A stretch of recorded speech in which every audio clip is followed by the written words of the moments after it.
Welcome to Vermillion Tanager Football, brought to you by First Dakota National Bank of Vermillion, live on ESPN 101.5 and AM 1570 and Vermillion Streaming.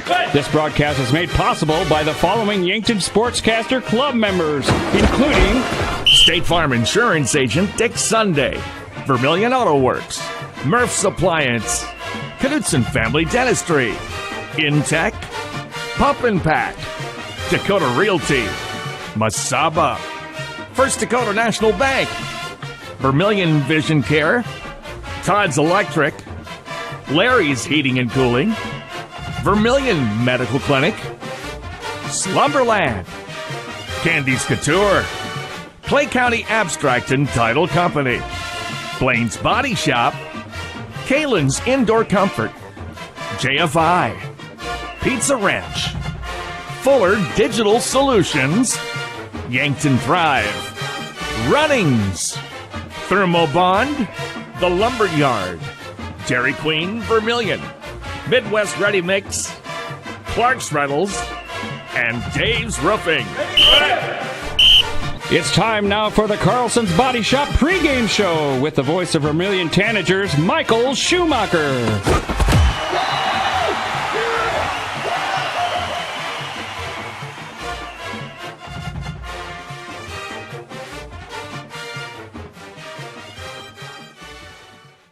Welcome to Tanager Football. It is time for Friday Night Lights, and we are in the Dome for this season opener. I'm Michael Schumacher, the voice of the Vermillion Tanagers here on ESPN Radio, 101.5 FM, 1570 AM, and Vermillion streaming on YouTube. Alongside me is Sioux Falls, Washington Warriors legend, Katie Crossway Luaday.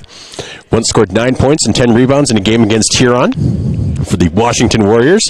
She played back when they still played in the fall, right? She refuses to put on a headset, so I'm going to be talking for her a lot. But we are so glad you guys are with us today. This is going to be a good season for Tanager football. Now, not the most players out. They have 34 players out, but a lot of quality names that you're going to recognize. And again, as always, this is Vermillion Tanagers Football, brought to you by First Dakota National Bank. For over 150 years, First Dakota has been serving the personal, commercial, and ag lending needs of their customers. Well, we have interviews with Coach Sean Flanagan and Coach Tom O'Boyle coming up. We have a look at the rankings, the polls from the media coming up, a look at a little bit at last week. And we're going to look ahead at the schedules. So we're going to take a quick break, and when we come back, we will be ready to look at the polls and look around the state at area games, not only in 11A, but also in 11AA, AAA, and 11B, and 9-man. So you are listening to Vermillion Tanagers Football on ESPN Radio, 101.5 FM, 1570 AM, and Vermillion streaming on YouTube. The Pizza Ranch Vermillion is your event headquarters. Enjoy the crisp salad bar, the country's best chicken, and fresh pizza. Want a custom pizza? Just ask. We are proud to offer the buffet your way. And the Fun Zone Arcade features 36 games, 2 golf simulators, and full bar. Perfect for pregame tailgates and parties. Have a business meeting, team, or office party? Reserve the Dakota Center. It holds up to 300 people. Order online at pizzaranch.com for delivery, or circle your wagons and make Pizza Ranch your tailgate place next to USG. Hey kids, it's never too early to start planning for your future. Did you know Masaba provides scholarships and tuition assistance? They are committed to your success, offering engineering, drafting, and welding opportunities, plus scholarships, job shadowing, and mentorship programs. Learn more at masabainc.com/careers. When I grow up, I want to work at Masaba. Masaba Manufacturing. Unlock your future and rock with us.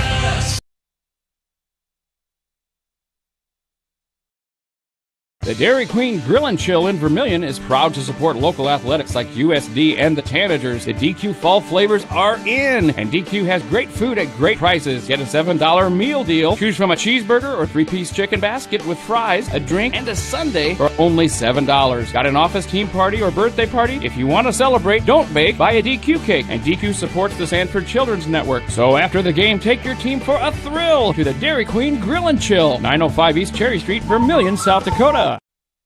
Welcome back to Vermillion Tanager Football on ESPN Radio, 101.5 FM, 1570 AM, and Vermillion streaming on YouTube. And Michael Schumacher, the voice of the Vermillion Tanagers, entering my third season as the voice of Vermillion Athletics, covering football, boys and girls basketball. Had the privilege of being out at state last year covering the Tanagers, and I know I heard from a lot of parents who really appreciated us being out there, and a lot of Tanager fans who appreciated us covering. Also covered softball for the Tanagers in the spring, and this summer I covered Tanager baseball. Well, Tanager Post 1 baseball and Tanager baseball during the spring, during the school year. So when I say the voice of Vermillion Athletics, that's what I mean. We cover it all, and we love to bring it to you. In addition to that, we love bringing you Tanager Talks as we get to know the players a little bit better. I know, again, I hear from parents. In fact, I heard from Zone Robinson's mom today to tell me about a nice thing that they have going on.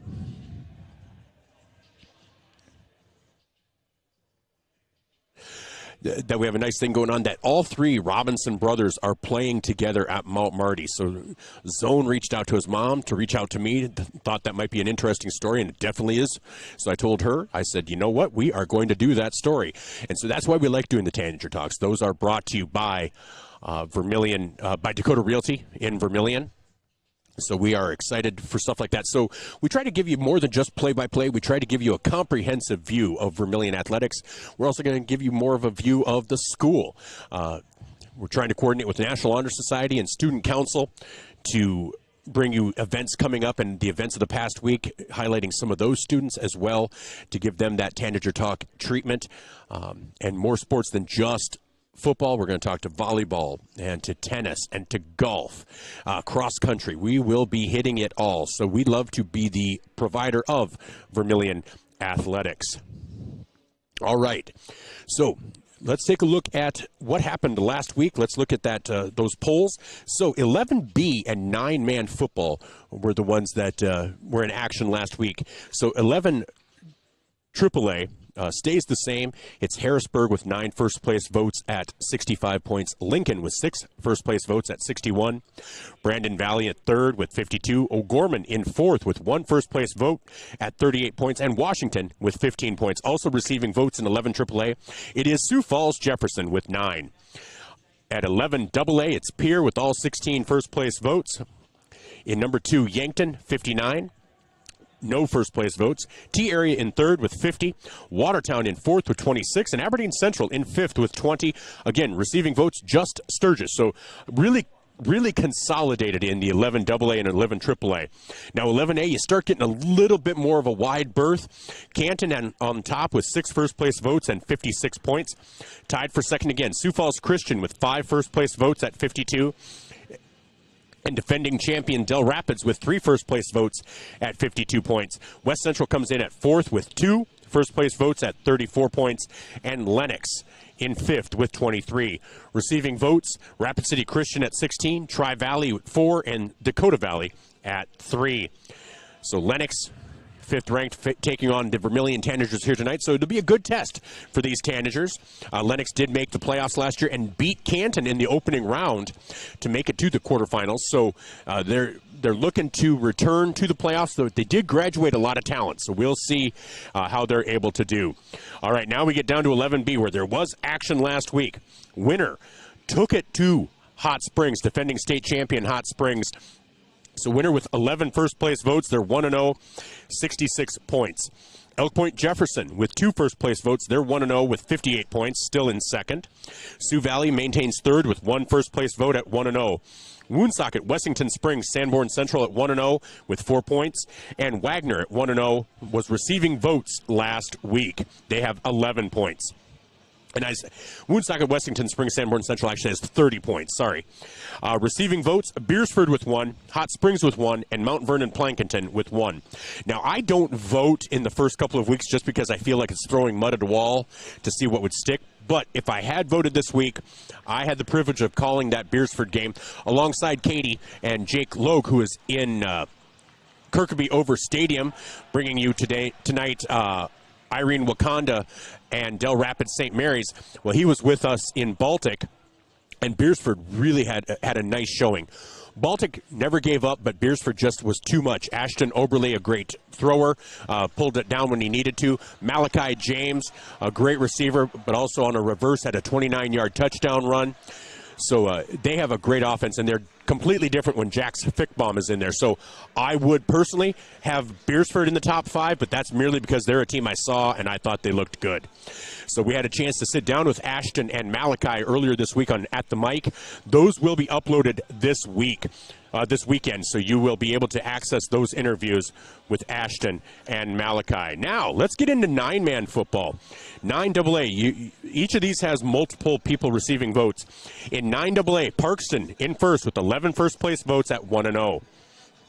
Hamlin in second with 3 first-place votes at 1-0. Elkton Lake Benton in third at 1-0. Hanson at 1-0. In fourth, and Viborg Hurley moves into the top 5. They were receiving votes last week as Freeman Marion Freeman Academy fell to Parkston. They still received 2 votes, and receiving votes was Hill City with 3. Viborg Hurley, we will be covering some of their away games this year, but they looked really good. I also had a chance to sit down with Nick Hansen. Nick Hansen was our player of the game, tight end, a number of catches, big-time receptions, had a great chance to talk with him. Also, 2 sacks on the night. So Nick Hansen was our player of the game for Viborg Hurley. That interview will also be up on 5-Star Streaming on YouTube as part of At the Mic. All right, looking at 9A, Howard in first place, 13 points, 1-0. Wall stays in second with 1 first-place vote. Warner in third at 1-0, moves up from fourth. Woolsey Wessington, they won, but they fell from third to fourth. Harding County Bison at 1-0 stays in fifth. Now, Harding County Bison, they are taking on Wall today, so these rankings will change next week, likely. And then Centerville is receiving votes, received 1. I know Mike Henriksen on Calling All Sports earlier today asked Jason Andera if he was that vote, and Jason's like, nope, not me. So we don't know who voted for Centerville, but somebody did. Somebody thought the Tornadoes were powerful enough that they deserved a vote in 9A. And then in 9B, Avon with 14 first-place votes. All 14 first-place votes is still in first. Fulton area moves up to second from third, despite not playing a game because second-ranked Canastota fell to Viborg Hurley. They fall from second to fifth. Corsica Stickney is third at 1-0, moving up from fourth. And Del Rapids St. Mary moves up from fifth to fourth. Again, they are over on 5-Star Streaming on YouTube, taking on Irene Wakanda at Augustana University's Kirkby Over Stadium. Also receiving votes, Sully Buttes with 8, Kadoka area with 7, and Harriet Selby area with 2. All right, well, I tell you what, that's our look around the state. We'll take a look at other games coming up as well here on our First Dakota National Bank pregame show, brought to you by Carlson's Body Shop in Beersford. Carlson's Body Shop serving their customers since 1960. So Carlson's Body Shop is our pregame sponsor. Again, this is Vermillion Tanagers football, brought to you by First Dakota National Bank. We'll take a quick break, and when we come back, we will talk to Sean Flanagan, head coach in his second year for the Lennox Orioles. This is Vermillion Tanager football on ESPN Radio, 101.5 FM, 1570 AM, KVTK, Vermillion and Yankton, as well as Vermillion streaming on YouTube. Truckers, commercial fleet, car owners, when you need a DOT inspection, you need a battery, oil change, diagnostic, or specialized tire service for farm, auto, and heavy equipment, JFI will get your vehicle repaired and washed and back on the road. JFI proudly supports Vermillion Tanagers, the community of Vermillion, in business for nearly 100 years for a reason. JFI is the best, and that's no lie. JFI 1218 Compton Court, Vermillion.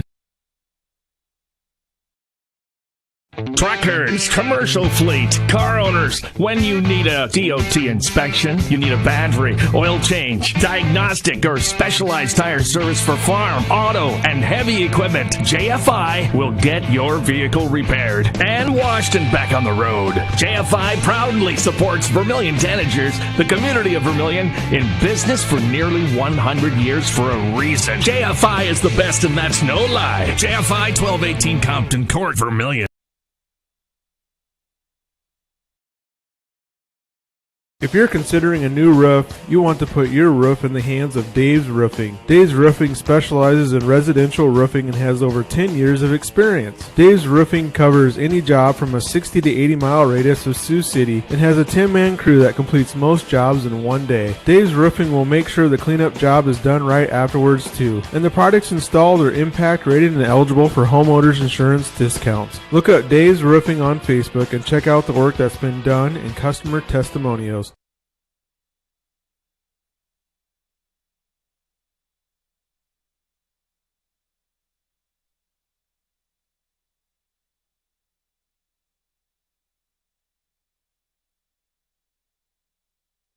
Welcome back, and on the line. Are you ready to start a career with an exciting team? Thermobond is looking to add to our team of experts. We offer competitive wages, a positive work environment, and on-the-job training. Thermobond is headquartered in Elk Point, South Dakota, and for over 30 years we've been providing lightweight and precast solutions for multiple industries nationwide. Check us out and see if you'd like to start a new career with us today.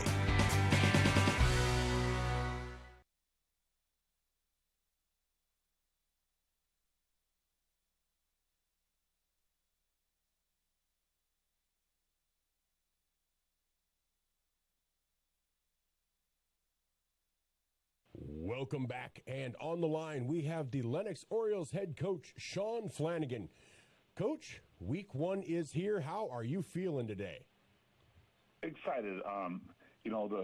It's been a long off season, and long in not a bad way, but just long in anticipation. The boys been really working hard, and it's great to have football season finally approach. It seems like it just comes really quick, but sometimes in February and March it feels like it's never going to come. Well, and that's exactly right. And, when you enter, like, baseball season in the summer, it feels like there's so many games ahead of you and all of this. It's like, oh, the fall seems so far off. But, once you kind of turn a page, it's like, okay. Oh, yeah. All right. I remember it feels like June we're just kind of doing our summer camps and kind of getting rolling, and all of a sudden it's here. So it's really exciting. Well, good. And, just kind of looking at some stuff.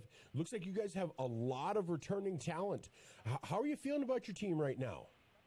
Good. I feel we are trending in the right direction for sure. The players have really bought in, just in terms of putting the team first and working hard and high effort and great attitudes.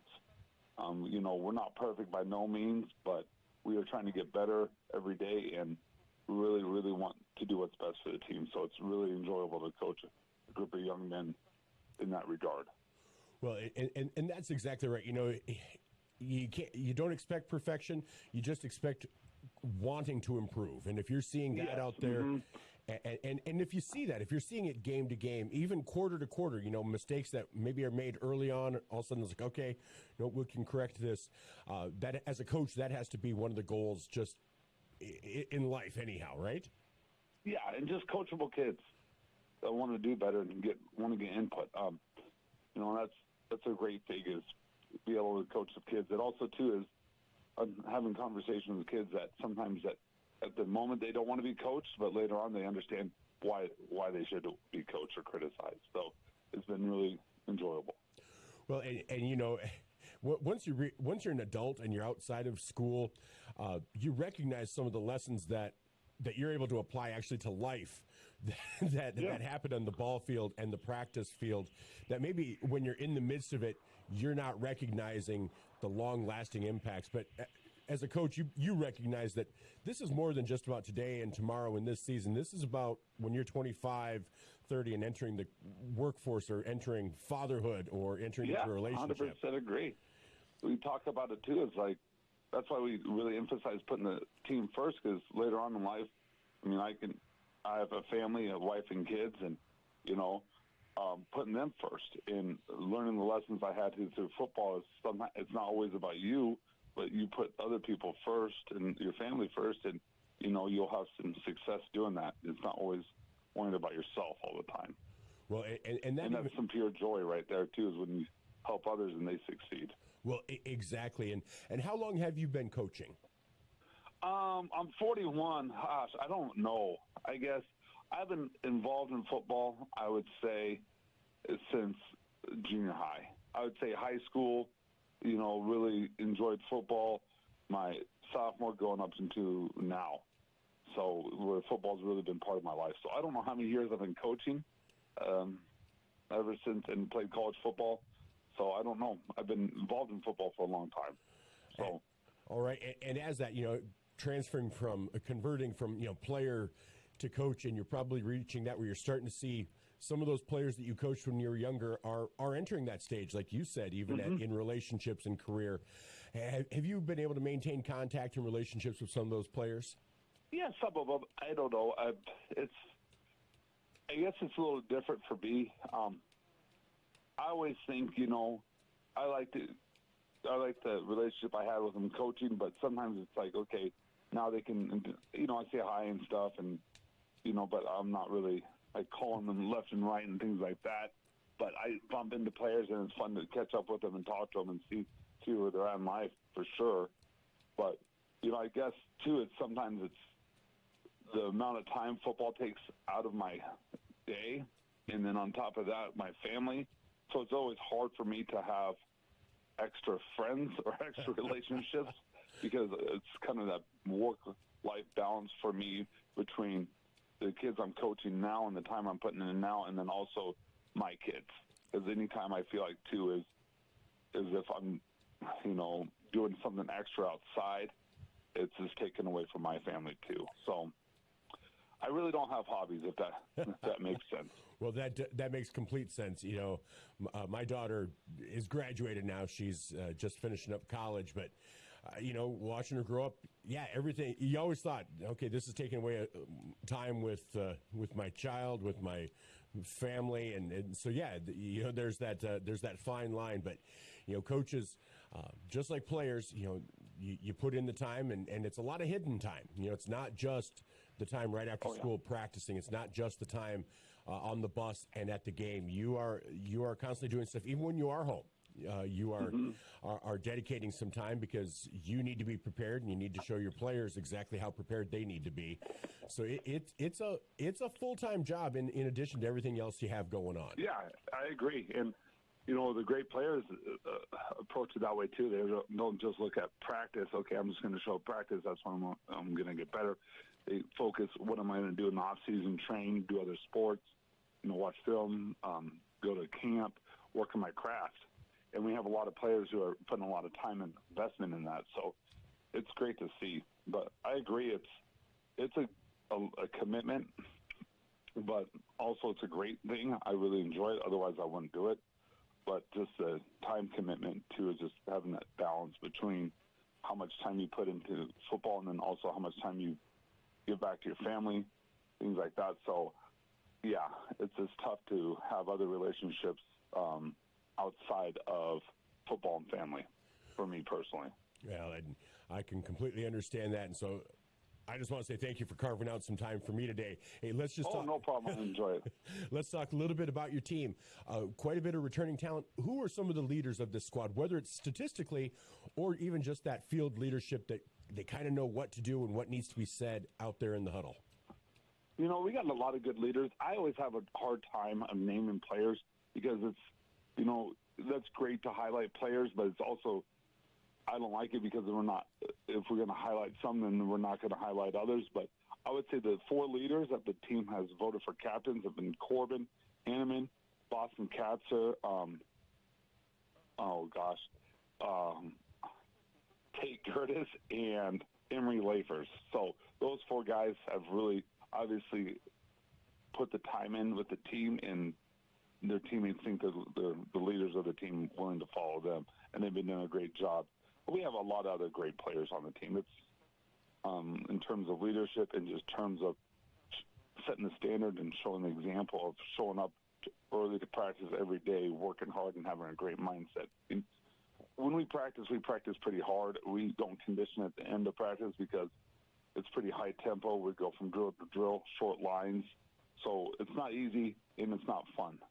So it's really a big shout-out to those guys, just the whole team that show up every day and willing to work hard. Well, and that is good. And you know, like you said, you know, if you're elected captain by your teammates, you know, that does signify some respect. And so I think those are 4 great names. And 3 skilled positions, and I always hate to say skilled positions because I think linemen are as skilled as anybody, but also a lineman. So kind of running the spectrum of your players as well. I tell you what, just as a mindset, how, offensively and defensively, what are going to be your priorities this season as a team? I would say, priority number 1 on offense is score points, however it takes. If you could do a quarterback sneak all the way through down the field and score a touchdown, I'm willing to do it. Defense is, don't let them score, don't let them get first downs, things like that. But I would say offensively, if you want to get more specific, is being well-rounded. We were able to throw the ball fairly effective last year. At times we ran the ball, but we got to be able to run the ball in those tough situations where we need to run the ball, whether it's a weather game, 4th and short, things like that, or running the clock out. We got to be able to run the ball when we need to and when the other team knows we're going to run the ball. Defensively, I would say stopping the run is a big priority. Is those teams that like to run heavy offenses and kind of pound it down your throat, for lack of better terms, we got to be able to stop them. And then special teams, we just got to make big plays and, not give up the big plays. I know it's cliche. All coaches say this stuff, but it's true. It really is true. You got to be able to stop the run, especially in high school football at this level. I'd say the top-tier teams are teams that like to run the ball. Well, and that makes sense because, boy, if you're able to control the run game and control the clock, you have that X number of minutes for a game. You can keep the other team's offense off the field. That's going to do a lot for you. You're opening up your season against the Vermillion Tanagers, a familiar foe. What are you expecting from them this year? Similar style offense and defense they ran last year. It gives you problems. They like to motion and shift around. So you really got to be on top of things and make sure your assignment's sound on defense and you're just lining up correctly and communicating. So especially in the first game, that poses some issues for us offensively. Defensively, and offensively, we got to be able to, make some big plays. They like to put a decent people in the box and, try to stop the run and also get after the quarterback. So that poses some threats too. Just sustain drives and convert, especially in the red zone. Right. And, the Dakota Dome itself is a bit of a unique atmosphere compared to, your normal run-of-the-mill high school stadiums. Does that create a different atmosphere or a different problem or a challenge for a team? I would say it's an exciting atmosphere. I think we played in it last year. We were lucky enough to play it last year, just in the regular season. Kids get excited about it, but I would say it's a great opportunity, to start the season off there and, and look at it ending the season there too. So that's a great opportunity for us. But, once we get there, it's kind of football's football, whether it's grass or turf or anything like that. Really focusing on the game and not getting caught up with everything else around. Because you start looking at everything and looking up in the stands and all that stuff, then you start forgetting about what your assignment is or getting off on the ball in the snap count, things like that. So we really preached, being focused on your assignment, doing your job. So I don't think it'll be an issue. All right. Well, Coach, I'm looking forward to it. It's week 1, and I need to shake off a little bit of rust as well as an announcer. But I want to thank you for taking the time to talk with me this morning. Really appreciate it. And best of luck on Friday, and best of luck with your entire season. I look forward to keeping tabs on you guys. Yeah, best of luck, too. All right. Hey, thank you so much. Have a great day. You too. Thank you. Yep. Bye-bye. That was Lennox Orioles head coach Sean Flanagan. And we'll be back with more as we're getting ready to bring you some Vermillion Tanagers football.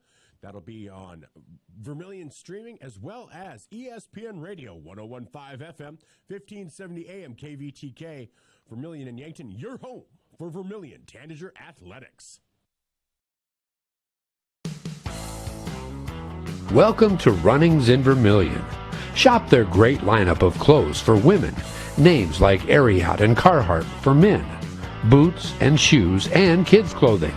Runnings has a large supply of animal food and accessories. Love the outdoors? See the selection of ammo, firearms, and fishing equipment. For everything you need, walk through the doors at Runnings, your home, farm, and outdoor store, Vermillion.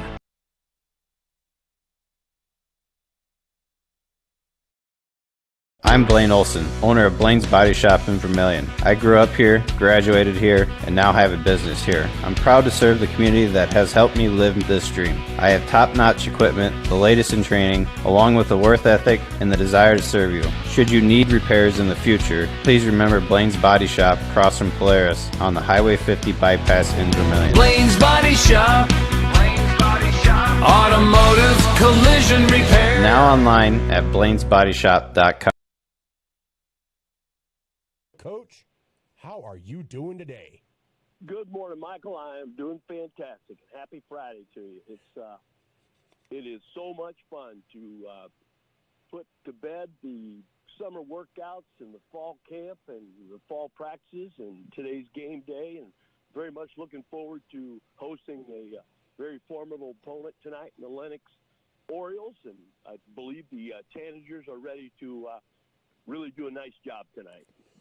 Well, and I think that's exactly right. And, you know, we're going to talk some Major League Baseball like we always do, but we're going to talk some high school football right away. And yet, like you said, you are taking on the Lennox Orioles. It's a rivalry game, you know, right up the interstate there. And it's a home game. It's a great way to get it started right at home in the Dome. You know, that energy from that 45-3 victory from the Coyotes is still going to be in that place. So you guys are just going to continue that momentum, aren't you? We sure are. I mean, that's the I would certainly love to continue the first kickoff return of the year for the home team as well. What a lightning set of legs that young man has for the Coyotes. But no, we're looking forward to it. We're going to roll 34 kids out on the new turf tonight, and featuring 4 seniors, 5 seniors with Jacob, my manager. So those kids have had a great career, and so far in their high school careers, they've seen the playoffs. They've won in the playoffs.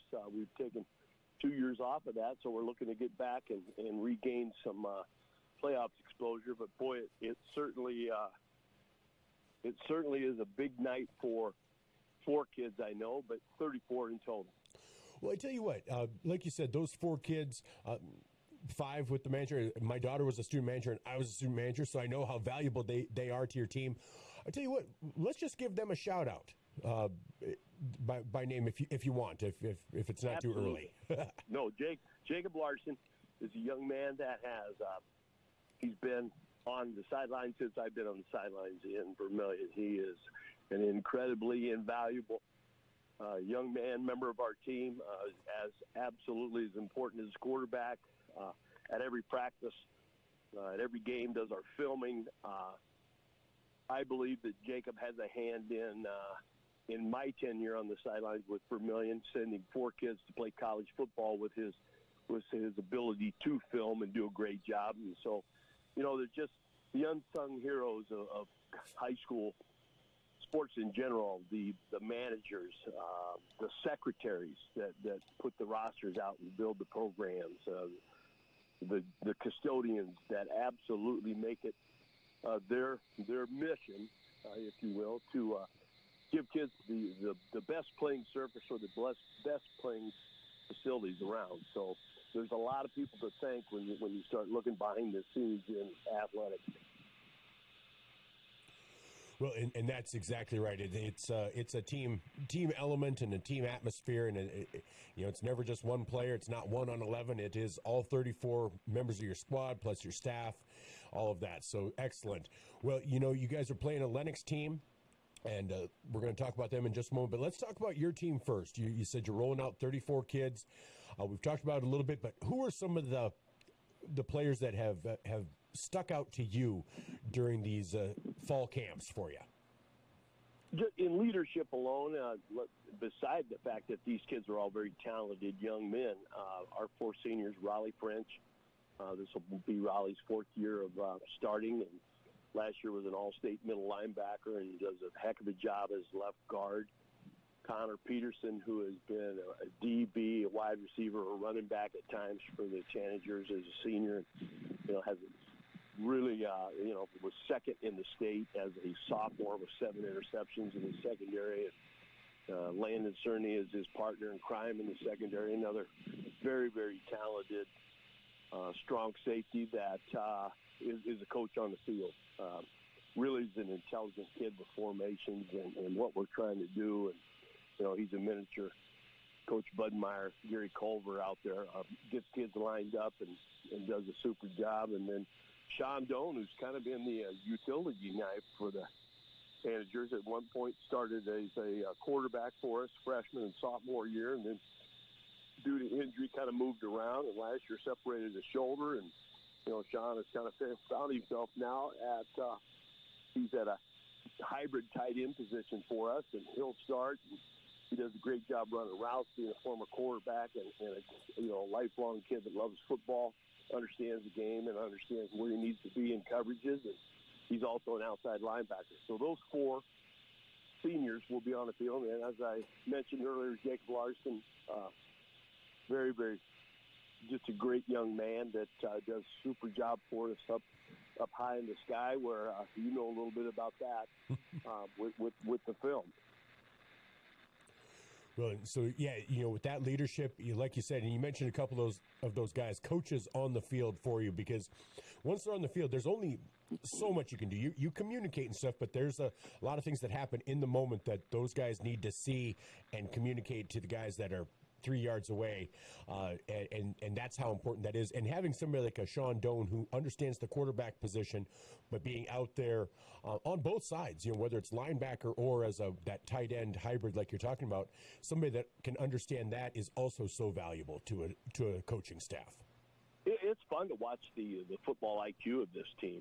These guys have been around for 4 years, and really they've allowed us to polish more than we've had to teach this year, just in the fact that they retain so much, and they're students of the game, and they're great academic students to boot. They really do all exemplify a student athlete. So we're very proud of how they conduct themselves on the field, in the hallways, in the classrooms. These 5 guys have if I was an employer, I would hire them in a blink of an eye and never worry again about if they're going to do. They would just do great things for your company and organization.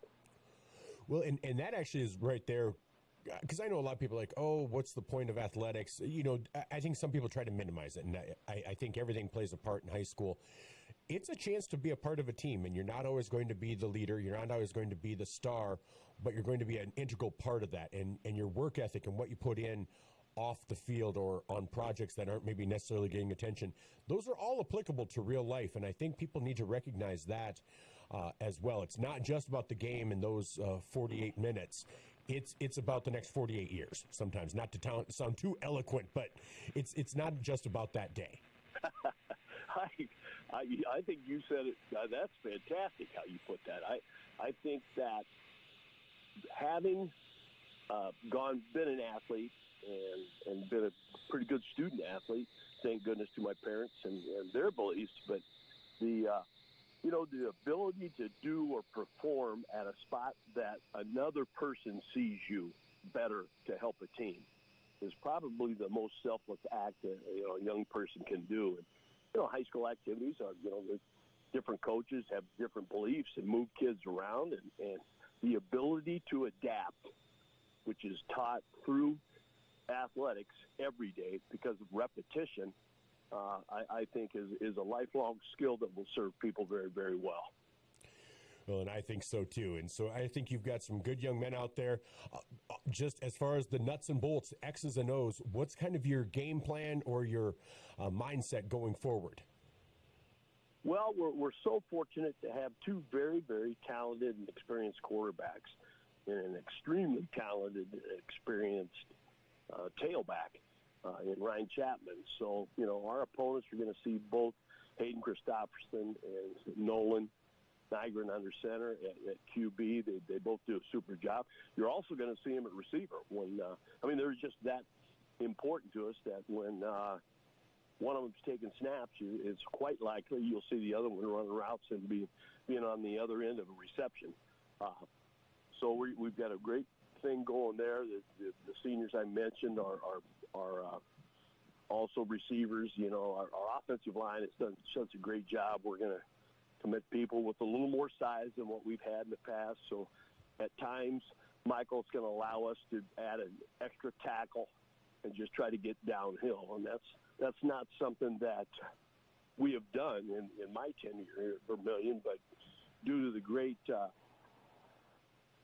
I would say the work ethic and the comprehension of football, the great job that Nick Jensen does as our offensive line coach, we feel like we have eight linemen ready to play high school football on Friday nights, and that sure is a great feeling. And so I think you'll see us run the ball a little more than what folks have done in the past, and we're certainly going to take our time. We're not going to be a speedy team out of the huddle at the line, snap the ball. We have so many, because you have 34 kids. You have to find times to give those kids a break. And so, we plan to snap the ball with, between 20 and 25 seconds on the play clock. And as you know, you get 25. So, we're going to go to the line of scrimmage and rest a little bit and then do what we do. Well, and clock management and time of possession and ball control is so important, especially like you said, if you're managing a smaller roster. As you head into this first game, obviously you have no film on Lennox. How do you prepare for a team like that? Well, obviously Sean, this is his second year there, and so the things that he taught last year with a veteran quarterback, and he has a very good quarterback coming back who's been with him 3 years now. You look at the fundamentals of what they have tried to do, what they tried to get done last year, and you over the course of the year, you accumulate 5 or 6 game films on teams. So break that down, and in my mindset, and there's a lot of different ways that coaches go about things. You certainly try to take away their 4 best plays, or disrupt would probably be a better term, to disrupt their 4 best plays, force them to things that they don't hang their hat on, that they're not comfortable with. And, we have to keep this quarterback in the pocket tonight, and he's a dangerous kid. He's a very accurate thrower, and he's good on the run too. So, our outside linebackers have a big responsibility tonight. We feel like our secondary can really cover.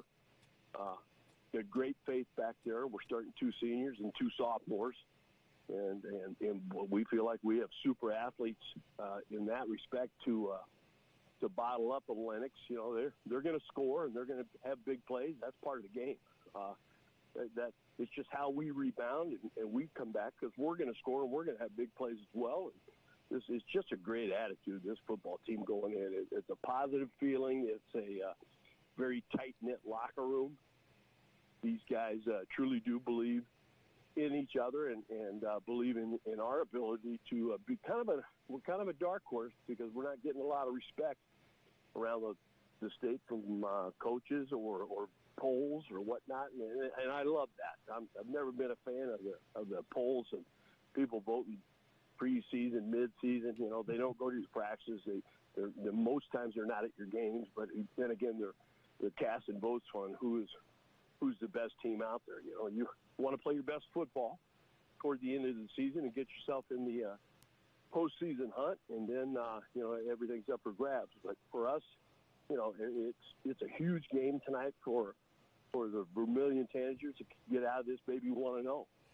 Well, and that's all you can do, and take it one game at a time. And your conversation about the polls, I never vote until about 3 or 4 weeks in, because I'm like, man, that's really just throwing mud at a wall and seeing what sticks, because you have no idea. You're honestly, it's just like, I'm never comfortable doing that. So I always try to watch at least for a few weeks to see maybe who's scoring what and doing that. But yeah, because preseason polls, I'm like, I've got no clue.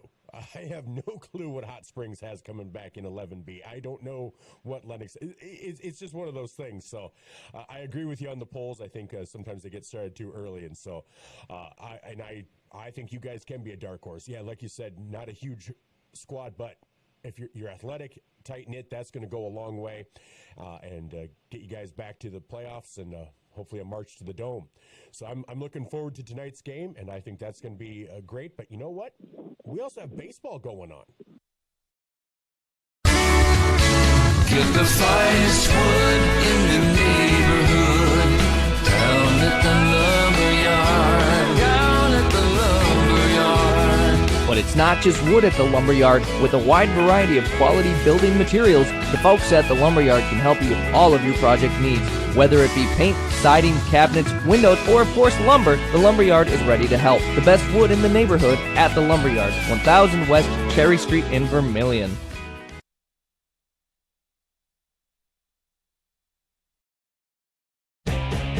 Midwest Ready Mix and Clark's Rentals are your locally owned and operated ready mix and rental companies available in both Yankton and Vermillion. The Oshkosh front discharge mixers allow for easy placement of concrete, and they're nearly unstoppable. More of a do-it-yourself fan? You can also get all your hand tools, mini excavators, skid steers, aerial lift equipment, and more for any job you need to get done. Choose Midwest Ready Mix and Clark's Rentals as your concrete and rental equipment headquarters of Yankton and Vermillion.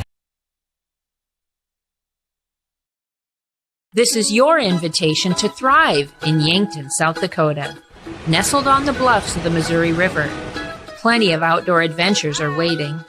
Whether you work remote or in a traditional office, we have a spot for you. Quality health care, diverse manufacturing, progressive school system, Mount Marty University, and so much more. Explore with family and friends. Let's thrive together.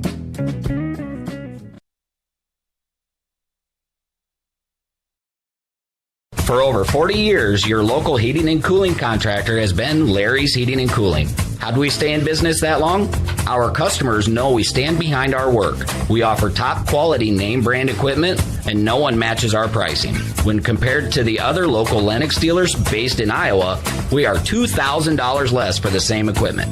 Not a Larry's customer? Well, when you're ready to upgrade, trust Larry's. Honest pricing, no gimmicks, and reliable service. Larry's Heating and Cooling, Yankton and Vermillion. Welcome back to Vermillion Tanagers football, brought to you by First Dakota National Bank. This is all part of the Carlson's Body Shop pregame show. I'm Michael Schumacher alongside Katie Crossway-Luaday, Sioux Falls, Washington Warriors legend. As we are getting ready for opening night of the high school football season for Class 11A, AA, and AAA. The Vermillion Tanagers are taking on the 5th-ranked Lennox Orioles tonight. Now, Lennox, if you look at these rosters, Lennox has quite the numbers game over Vermillion. Vermillion has 34 players out, and I do know a couple of players out with injuries, whereas Lennox probably has a good 20 more players on their line, on their roster. So, you know, depth might be an issue tonight. We will find out, but Coach Tom O'Boyle likes the athleticism that he has. He likes the determination on this team. He says there's a lot of team chemistry, and so we're going to hopefully see some of that tonight as this Tanager team has a chance to be competitive. You know, 11A is so strong in South Dakota with your West Centrals, your Cantons, your Del Rapids, your Sioux Falls Christians, even your Rapid City Christians. So Vermillion has a long road, but they have a lot of experience coming back. Now, if you want to take a look at these two teams, obviously this is the first game for both. Lennox will then travel out to will be home next week against Custer. They'll have Sioux Falls Christian at home. They then travel to West Central, return home to take on Dakota Valley, then travel to Canton, Madison, before they return home to close out their season against Tri-Valley and Del Rapids. So a tough season ahead for Lennox, a tough schedule. And for Vermillion, they start off with Lennox tonight, and then Katie and I will be heading out to Pine Ridge as they will take on Lakota Tech. That is going to be a heck of a drive. It's at 5 o'clock. I need to double check because I've been fooled before whether that's 5 o'clock Mountain Time or 5 o'clock Central Time. But either way, we will be there in 1 hour pregame. And then we get to return home to the Dome as they take on Canton. Then we travel to Madison on the 20th of September. Return home for Millbank and Sioux Falls Christian. Travel on the road for Tri-Valley. return home for Dakota Valley. And then finally against West Central over in Hartford. So that is a look at the two schedules for these two teams, as both teams have tough schedules, a lot of tough action in Class A. So we're going to take a look at some of the games going on in the state tonight, as pretty much everybody is in action. And so starting with AAA, AA, A, B, and all the 9-man teams. So starting in AAA at Sioux Falls Roosevelt, leading Rapid City Central 21-13 with 7 minutes to go in the third. Rapid City Stevens will take on hosting Sioux Falls Lincoln. Sioux Falls Jefferson 11 AAA receiving votes versus number 4 and 11 AA Watertown. And then in AA action, over on 5-Star Streaming, Zach Spear calling his first game as the voice of the Yankton Bucks. It's a new era in Yankton Bucks football at KVHT and Classic Hits and 5-Star Streaming. Zach Spear going to do a great job. A lot of energy that he's bringing to that to those duties. It's Brookings versus Sturgis Brown at Dana Dykehouse Stadium. Yankton hosting Huron. Oddly, little odd twist. Huron. This is their third consecutive game facing Yankton. Their regular season end last year was against Yankton.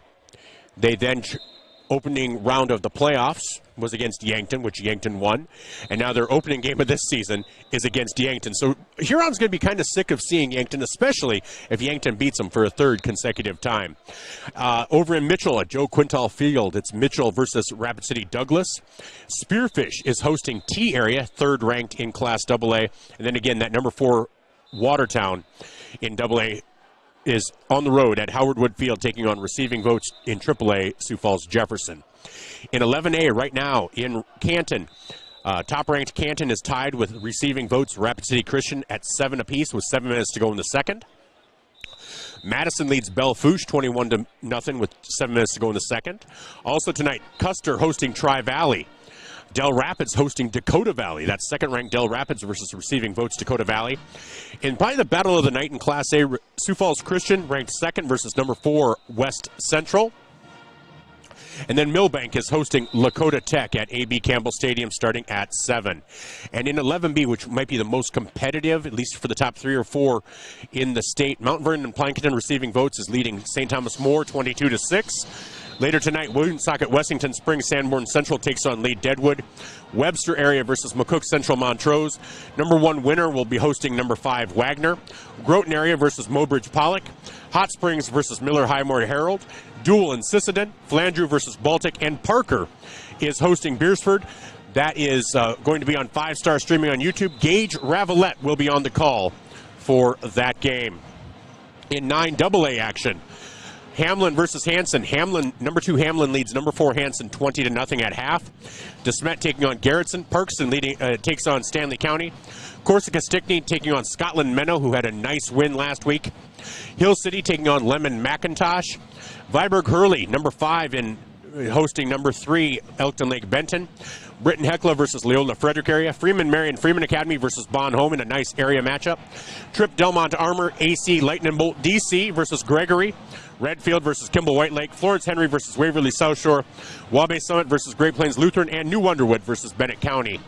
And in 9A, North Central falls to Dupree by a final score of 80-26. Chester area will be taking on Castlewood. Harding County Bison, 5th ranked, will be taking on number 2 Wall. Esteline Hendricks is hosting number 1 Howard. Potter County hosting number 3 Warner. Alcester Hudson hosting receiving votes Centerville. And Lyman hosting receiving votes Kadoka area. Platte Geddes is hosting Cologne. Platte Geddes fell to Gayville Vollen in a stunner last week. That was on 5-Star Streaming on YouTube. Gayville Vollen scored with about 11 seconds remaining to tie it up at 36 apiece, and then made the 2-point conversion to win at 38-36. Did have a chance to talk with both Will Fairley and Spencer Karstens on At the Mic earlier this week. You can also see that over the weekend on 5-Star Streaming on YouTube. Dubrook area hosting number 4 Wolsey Wessington, and Florence Henry again hosting Waverly South Shore. And then in 9B action, Old Ambermona Rutland hosting Sioux Falls Lutheran. Arlington hosting, well, that's not right. That's next week. All right. I was like, well, that doesn't seem right at all. Del Rapids St. Mary leads Irene Wakanda 38-0 at the half. Avon leads Sioux Falls Lutheran 52-8 with 7 minutes to go in the third. Wilmot hosting Arlington. Lyman versus Kadoka area. Sully Buttes versus Burke. And Corsica Stickney again hosting Scotland Menno. So that is our look around the state. We'll be back with starting lineups after this on Vermillion, streaming on YouTube and ESPN Radio, 101.5 FM, 1570 AM, KVTK, Vermillion and Yankton. I'm the voice of Vermillion Tanagers Athletics, Michael Schumacher, alongside Katie Lewiday. We'll be right back. Starting the first bank in South Dakota was the easy part, earning the confidence of local farmers, helping families account for their dreams, and securing the future for countless businesses took us a little longer. We owe it to the hard workers, big dreamers, and forward thinkers out there. Thank you for making South Dakota a great place to call home.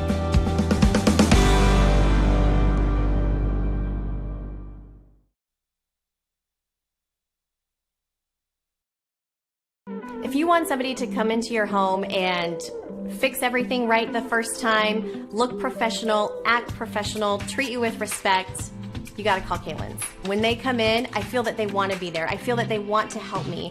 You know, they put on the little booties over their shoes. They had canvas from the garage door all the way down to walk on. They left the furnace room in the basement probably cleaner than it was when they came in. They just do customer service very well. I would recommend Kaylin's to anyone.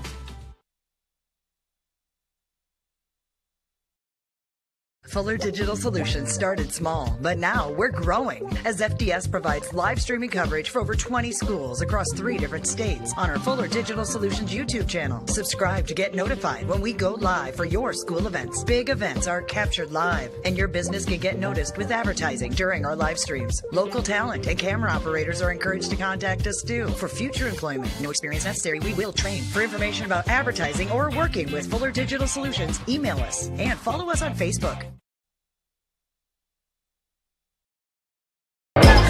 Clay County Abstract and Title Company has a complex job that boils down to something very simple: helping you purchase your dream with confidence. When investing in a new home, a new site for your business, or piece of property, you want peace of mind that the property is truly yours. Clay County Abstract and Title Company has been doing just that since 1946. Clay County Abstract and Title Company, proud supporters of Vermillion activities and proud to be a part of your dreams come true. Candice Couture is your complete women's lingerie shop. Bras, underwear, PJs, loungewear, swimwear, sports bras, activewear, and much, much more. Small to 3 extra large and over 200 different sizes of bras. AA to O cup bands 28 to 56 in store. Candice Couture, 17 West Main Street.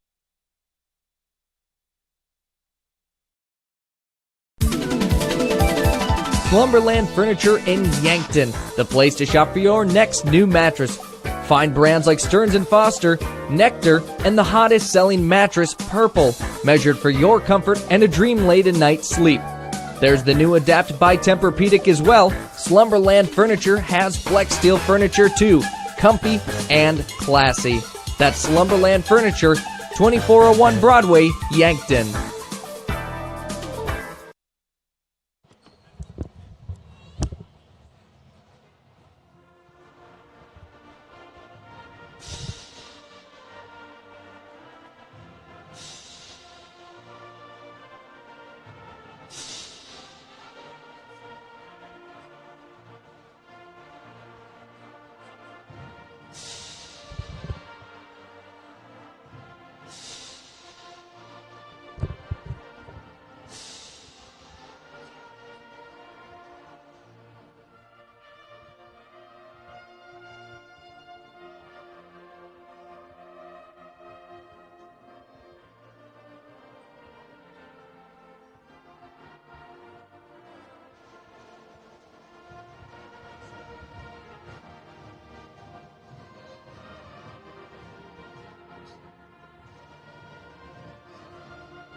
That was the national anthem brought to you by the Vermillion High School Band. Always great to hear them. And again, I'm Michael Schumacher alongside Katie Crossway-Lewiday, getting ready to bring you Vermillion Tanager football as Vermillion is opening up their season at home at the Dome on that shiny new turf as they get ready to take on the Lennox Orioles. So this should be a great matchup. We're looking forward to that.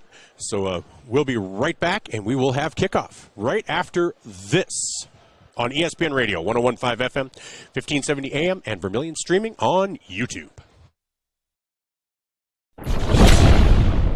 Todd's Electric, your full-service electrical contracting company. Todd's Electric services residential, commercial, agricultural, and industrial customers. From the simplest service call to the most complex design-build project, Todd's Electric has the expertise to do it right. Call Todd's Electric for all your electrical needs. Todd's Electric, helping you control all things electric. Except for lightning. Todd's Electric. Go Tanagers.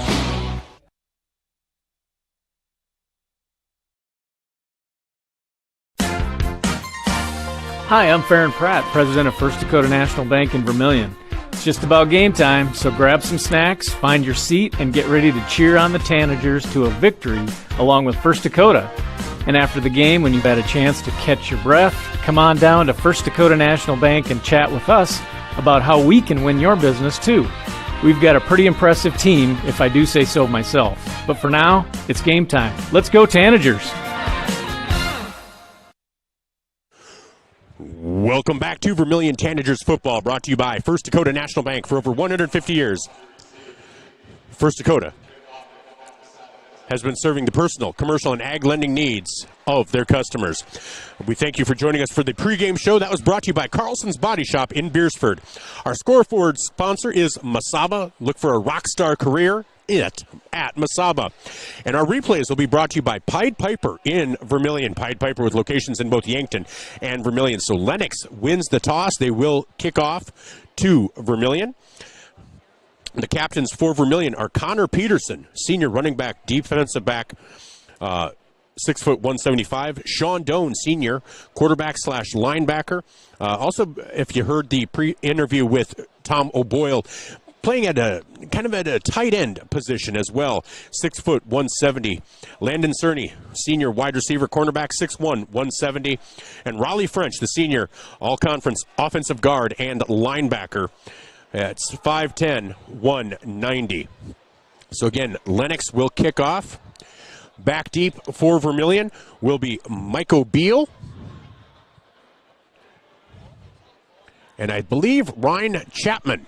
Looks like Ryan Chapman back there. So Mike O'Beal and Ryan Chapman kicking off. For Lennox will be Wyatt Bolt.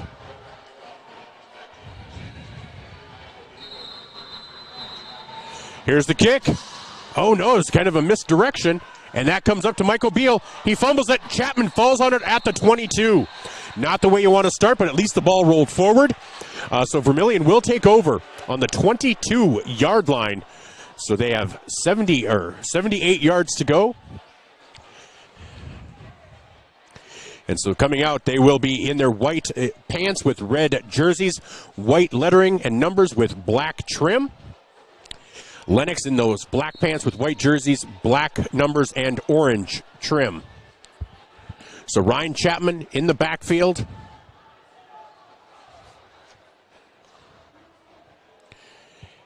And snap is to Hayden Christofferson, and that is a 2-yard loss in the handoff to from Hayden Christofferson to Ryan Chapman.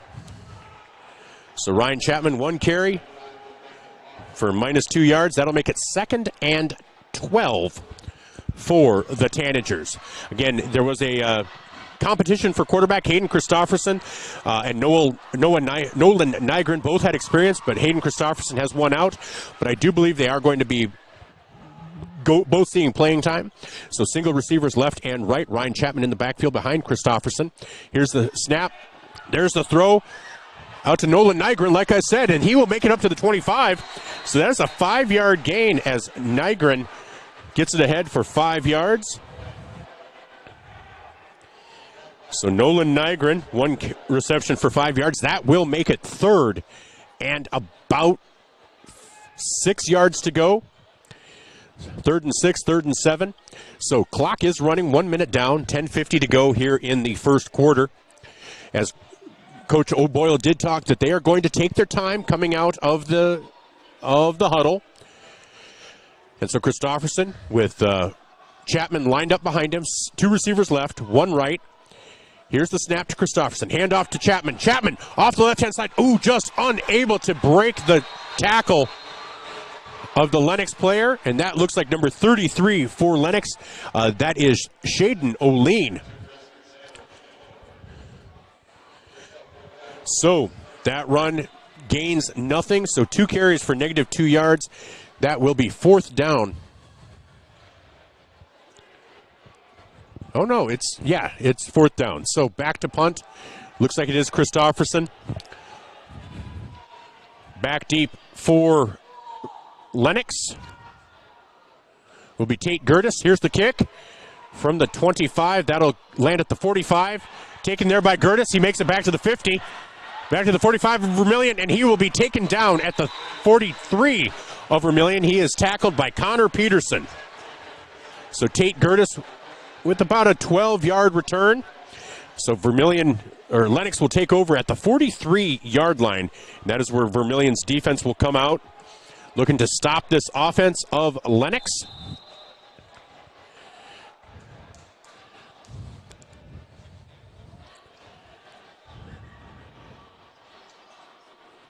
So again, Boston Katzer is the quarterback. Empty backfield, 2 left, 2 right. Goes back to pass. He passes off to the left, and he will connect with Drake Mickelson for a gain of about 7 yards.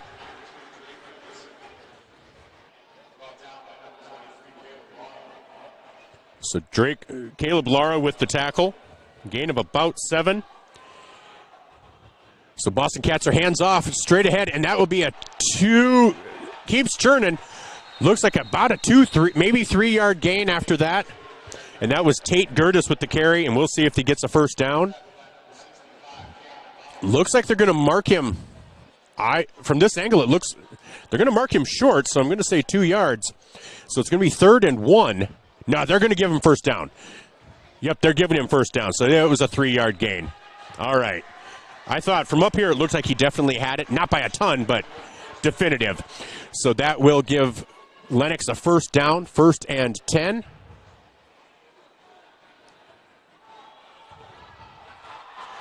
And that is going to be, are they going to call pass interference?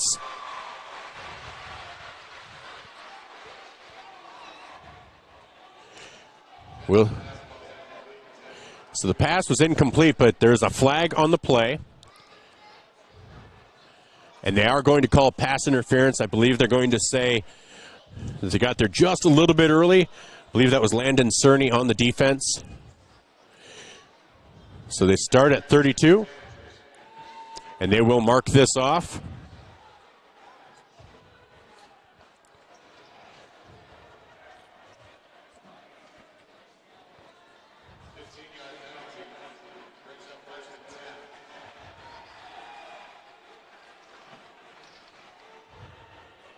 So that'll bring up 1st and 10.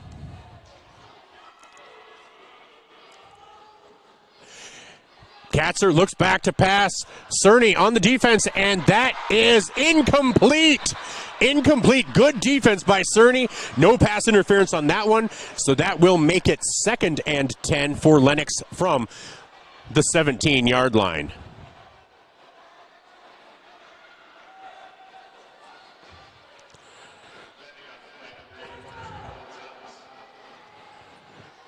So here's the handoff to Gertis. Gertis tries to get around the corner, and he does.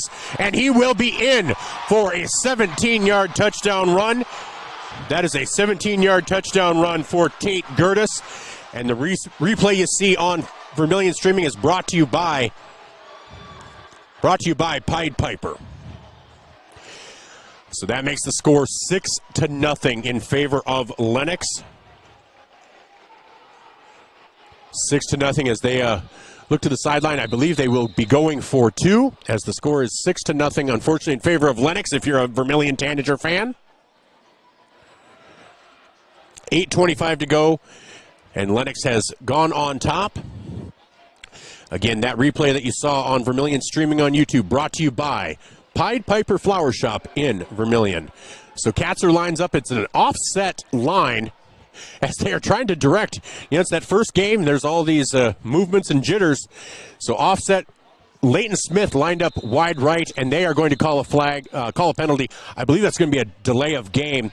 And so we'll see if they still go for two or if they will go in for an extra point. And they're going to change their set here. I think they might be going to kick now as Drake Mickelson comes in and Chase Falls, the senior wide receiver, comes in. So that'll back them up to the 8-yard line. No, they're still going to go for two, just a different play. So Katzer in the backfield, in the shotgun, lined up behind him is Tate Gertis. Looks to pass to the right, and Leighton Smith is unable to come up with that, so that will keep the score at 6-0. So we're going to take a quick break. We'll be back with Lennox's kickoff to Vermillion.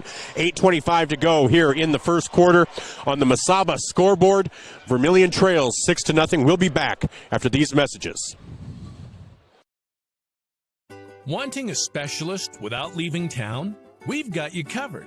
Our clinic offers specialists for the health and wellness of your family. From pediatricians to OBGYNs, plus primary care. You can find it all at Vermillion Medical Clinic.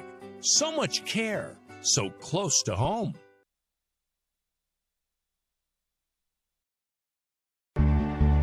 If you're looking for the perfect fit, Vermillion Vision Care Associates fits like the right pair of glasses.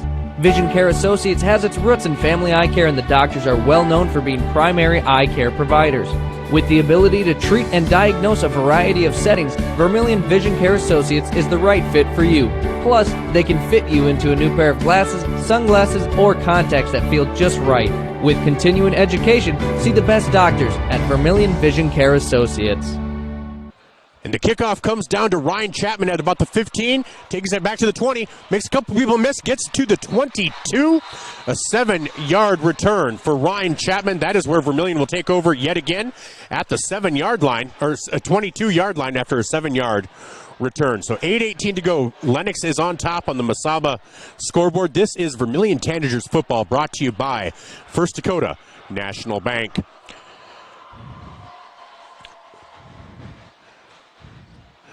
So Hayden Christopherson in the shotgun. Ryan Chapman will be split out right. Nolan Nygren and Landon Cerny left. Connor Peterson wide right. Empty backfield with Hayden Christopherson. And here's some movement. Here's some trickeration. Chapman now deep back in the deep set eye. 3 receivers right, 1 left. Landon Cerny. Handoff to Chapman off the right-hand side. And that should be a face mask, and they will call a penalty on that. Flag is marked. That is a 2-yard gain, but I think they're going to get much, much more. So right now it's at the 24-yard line, but Chapman definitely got a hold of that face mask. And so personal foul, that will be 15 yards from the end of the play. So that's going to bring it out to the 39-yard line, I believe. So yes, so Chapman gets the 2 yards, plus they get the 15-yard penalty. Vermillion is now at their own 39-yard line.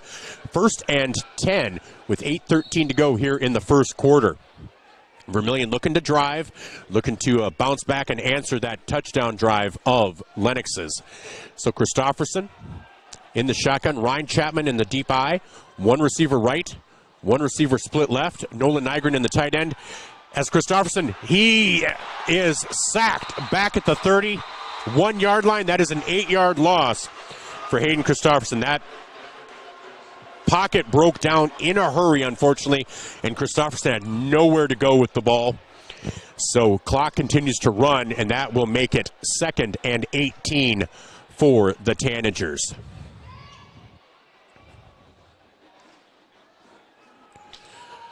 So Christopherson now in the backfield alone. Chapman kind of sidecar left. 3 receivers to the left, 1 receiver to the right. And here's movement again. Chapman now moves to the right of Christopherson. Nygren and Peterson off to the right. Here's Cerny to the left. Christopherson pitches out to Chapman. Chapman with a nice gain of about 4 yards. 4 yards for Chapman. And that will make it 3rd and 14. 3rd and 14 for these Tanagers, as they are now at the 35-yard line, 34-yard line. Clock continues to run, 6:51 to go. Again, this is Tanager football brought to you by First Dakota National Bank. Coming in for Vermillion is Caleb Lara. Brings the play in to Hayden Christofferson. Lara now relays it to a couple of the other receivers. As they break huddle, Connor Peterson goes out wide right, as does Caleb Lara. Nolan Nygren split left along with Landon Cerny. And here's a flag. Did not feel like it was delay a game. It did not seem like it had been that long. But we'll see as the officials are discussing it here. Must be something against Lennox, maybe an illegal substitution. Oh, no, it is illegal motion, illegal movement. So that's a 5-yard penalty. So that's going to make it 3rd and 10. Much nicer distance for these Tanagers. As they will now come to the line, they know their play. So again, it's Nygren, Chapman, and Cerny split left. Connor Peterson wide right, along with Caleb Lara. Christofferson alone in the shotgun. Here's the snap. Looks to pass. Pressured. Passes over to Connor Peterson. And they will not call a penalty. I thought they definitely grabbed his jersey.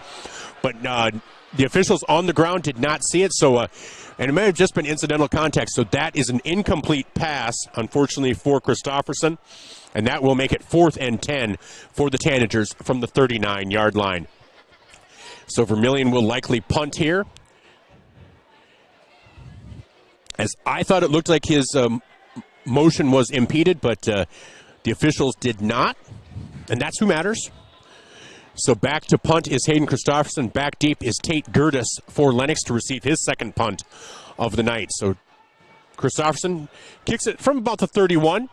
Gertis back to the 25. Nice kick by Christofferson. Back to the 30, 35, to the 40, 45, and he will be taken down at the 48-yard line, as he is tackled by Raleigh French. So Tate Gertis with a nice return there of about 23 yards. Puts Lennox at the 48-yard line.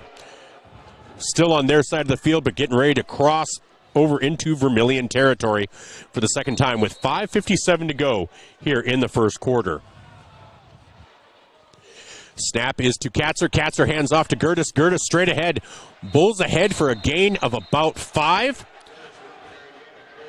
We'll make it 2nd and 5. With 5:43 to go, and Vermillion trailing Lennox with 5:43 to go, 6-0. Boston Katzer in the shotgun. Tate Gertis behind. Here's a quick pass to the left, and Peterson, Cerny unable to make the tackle, as that will be a first down. Drake Mickelson takes it out to about the 41-yard line of Vermillion. That is a 6-yard gain for Mickelson. So that'll be 1st and 10 now at the 41-yard line, as Lennox looks to continue moving the ball. Katzer in the shotgun. They do move quickly. Hands off to Gertis over the right-hand side, looking for blockers. Sealed off pretty well. And that is Raleigh French with that tackle after a gain of about 2, maybe 3 yards for Tate Gertis. That gives him 4 carries for 28 yards, as Ryan Chapman is down to tie his shoe, because it's hard to pursue when your shoes are untied. 5 minutes to go here in the first quarter. Katzer in the shotgun, looking left, goes deep, wide open, and that is a complete pass down to the 15-yard line. Katzer hits Chase Falls down to about the 15-yard line. And that'll be a 23-yard gain on that pass play.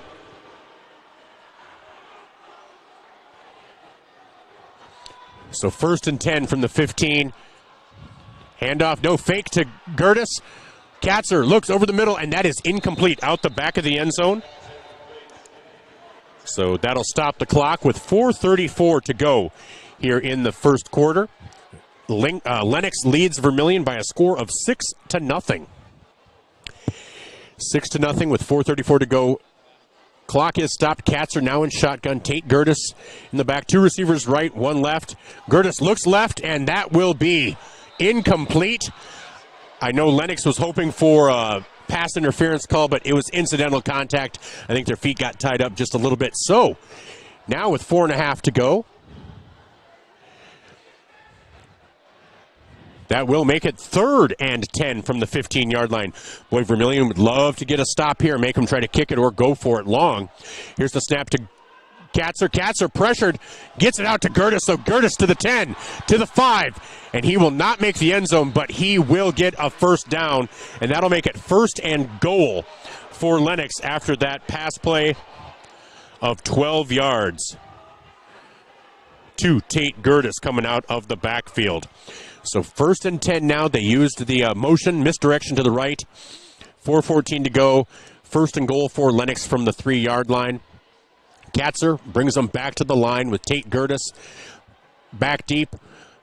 Split wide right is Drake Mickelson, otherwise heavy on the line. And here's the snap. Katzer looking to the right. Mickelson well covered by Cerny. And Mickelson was able to escape, and that will be a touchdown, a 3-yard touchdown pass to Drake Mickelson for Boston Katzer. That puts Lennox up 12-0 with 3:51 to go on the Mesaba scoreboard. Again, Mesaba, look for a rock star career at Mesaba in Vermillion. Again, this is Tanager Football brought to you by First Dakota National Bank. Again, an offset line, 3 players around the ball, Katzer and Gertis in the backfield, and then 5 players forming a line to the left, as well as Drake Mickelson split wide left. Quick throw right up the middle to the lineman Talon Ike, and that is complete for a 2-point conversion.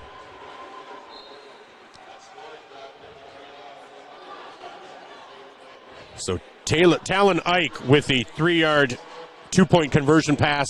So with 3:51 to go on the Mesaba scoreboard, Vermillion trails now 14-0 to Lennox. We'll be right back. This is Vermillion Tanagers Football on ESPN Radio 101.5 FM, 1570 AM, and Vermillion streaming on YouTube. Whether you're in the market to purchase a new home for your family, you want to sell your existing home, or you're a student living management, located at 120. Actually, so scratch that. There is a flag down at the 4-yard line. Vermillion's defense is back out there. I'm wondering if the lineman did not report. And that was my original thought, but everyone was kind of going about their business. But if the lineman didn't report as an eligible receiver, then he is not eligible to catch that pass. So again, they are now back to the 7-yard line or 8-yard line again for a 2-point conversion. So it's now 12-0. Hopefully the Dakota Dome scoreboard will pull that off. We don't want to manifest anything into existence. So right now it is 12-0 in favor of Lennox as they look to go for 2 again.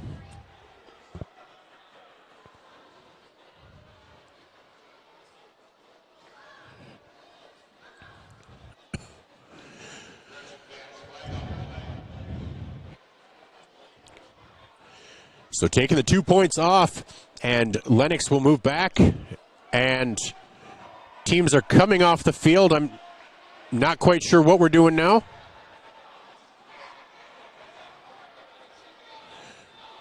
And it looks like it's a loss of down. Too many men on the field, loss of down potentially. So that means they lose the 2-point conversion. So it is now 12-0. We'll be back in 30 seconds on Vermillion Streaming and ESPN Radio. Whether you're in the market to purchase a new home for your family, you want to sell your existing home, or you're a student looking to rent an apartment, Dakota Realty and Property Management can fit your needs. Being locally owned and with over 150 years of combined experience, they are the experts at helping you find your new home. Go to Dakota Realty and Property Management because they like what they do. Dakota Realty is a proud supporter of Vermillion Athletics. Dakota Realty and Property Management, located at 125 East Cherry Street, Vermillion. And here is the kick deep to Miko Beal, and he brings it out to the 31-yard line. So Vermillion with their best starting position of the game. As again, they lost the down on that 2-point conversion, so it is 12-0.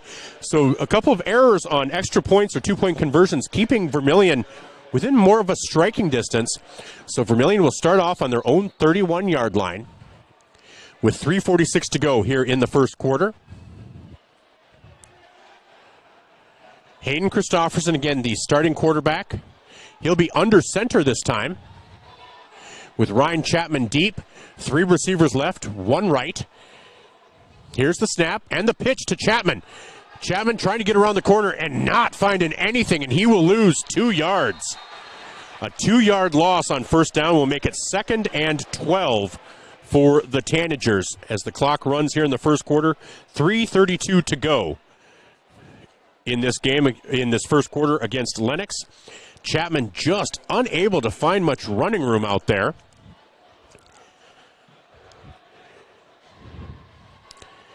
Lennox defense just really swarming to the ball. Christofferson with Chapman behind him. 3 receivers right, 1 left. And it's Cerny to the left. Christofferson looking, runs, scrambles, and he's got room. He's to the original line of scrimmage, and he is out at the 37-yard line. He is taken down with force inbounds. It looked worse. I think people thought maybe there should be a penalty. It was inbounds, but a nice run by Christofferson. A gain of 9 yards makes it a 3rd and manageable 4. So really nice job by Christofferson recognizing what was available from the defense. So with 2:53 to go, as he did get out of bounds, we now have coming in with the play for Vermillion, it's Sean Doan.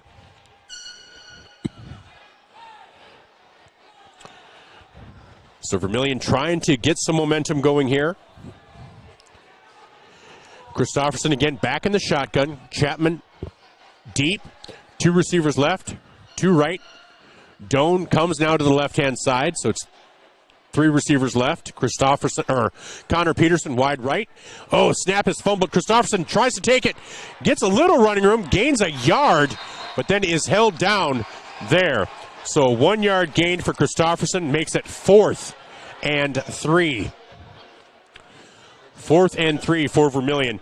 And you wonder if he's able to handle that snap. The snap was a little low.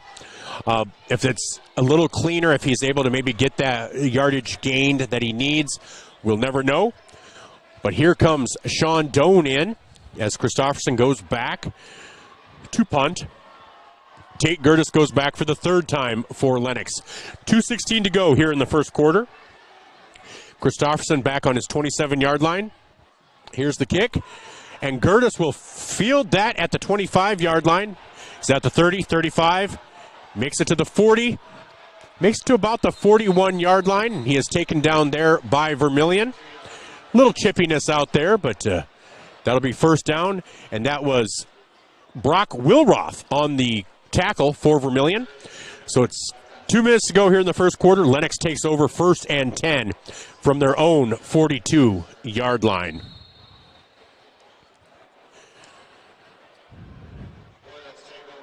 So Boston Katzer gets the signal from the sideline. Tate Gertis, he's been in the backfield the entire time. Hands off to Gertis. Trick play. Katzer goes deep and tries to hit Mickelson, and that is incomplete. But there is a flag.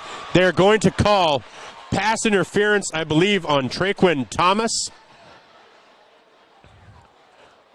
I think that, yep, Traquin Thomas is the player back there, and I believe they're going to call pass interference. And that will be a first down.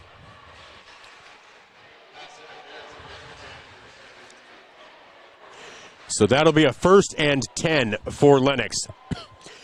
It was close. I mean, I can see why they called pass interference, but I thought it was also well played by Thomas. I wouldn't have faulted the official for not calling it, and I can't fault the official for calling it. But that'll give it 1st and 10 at the 43-yard line. Here's the handoff to Tate Gertis, and he gains 3 yards. That'll make it 2nd and 7 for Lennox with 1:40 to go in the first quarter. So Tate Gertis with a 3-yard run, 2nd and 7 for Lennox. As again, Boston Katzer looks to the sideline for the play. Katzer got to call a couple of his pitching performances for Lennox this summer. 1:21 to go. 2 receivers right. Gertis lined up behind Katzer. Here's the handoff. And Gertis 5, 10, a 12, 13-yard gain for Gertis, and that will be another first down for Lennox. So as the clock continues to run, Gertis has been most of the offense, a couple of really some nice passing, but otherwise Gertis most of the offense for Lennox so far today, especially as the punt returner as well. Two receivers right. Here's the snap to Gertis, and he will be taken down for no gain. That will make it 2nd and 10 for Lennox with 49 seconds to go. They are on the 27-yard line of Vermillion. If you're Vermillion, you'd love to get a stop here on this possession. I don't know that Lennox has a kicking game. Otherwise, I think they might have gone for an extra point once or twice. So here's Katzer in the shotgun. Low snap, but he is able to recover. And he is looking, has time, goes deep. And that's going to be intercepted. Intercepted at the goal line. Unfortunately, intercepted at the goal line, but intercepted nonetheless by Miko Beal, the sophomore. As you can see, the replay brought to you by Pied Piper Flowers. So Vermillion will take over at the 1-yard line, but it does stop a possession by Lennox.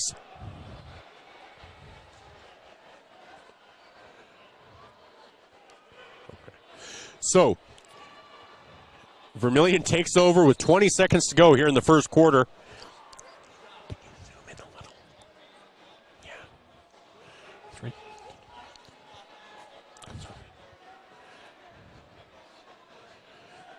So Hayden Christofferson in the backfield with Ryan Chapman. Hands off to Chapman, straight up the middle. A nice 3-yard gain to give him a little breathing room. Gets him out to the 4-yard line. So 3-yard gain for Ryan Chapman, and that will do it for the first quarter as Vermillion trails on the Masaba scoreboard. Trails 12-0. We'll be back with the second quarter after these messages on ESPN Radio, 101.5 FM, 1570 AM, and Vermillion streaming on YouTube. This is Tanager Football, brought to you by First Dakota National Bank.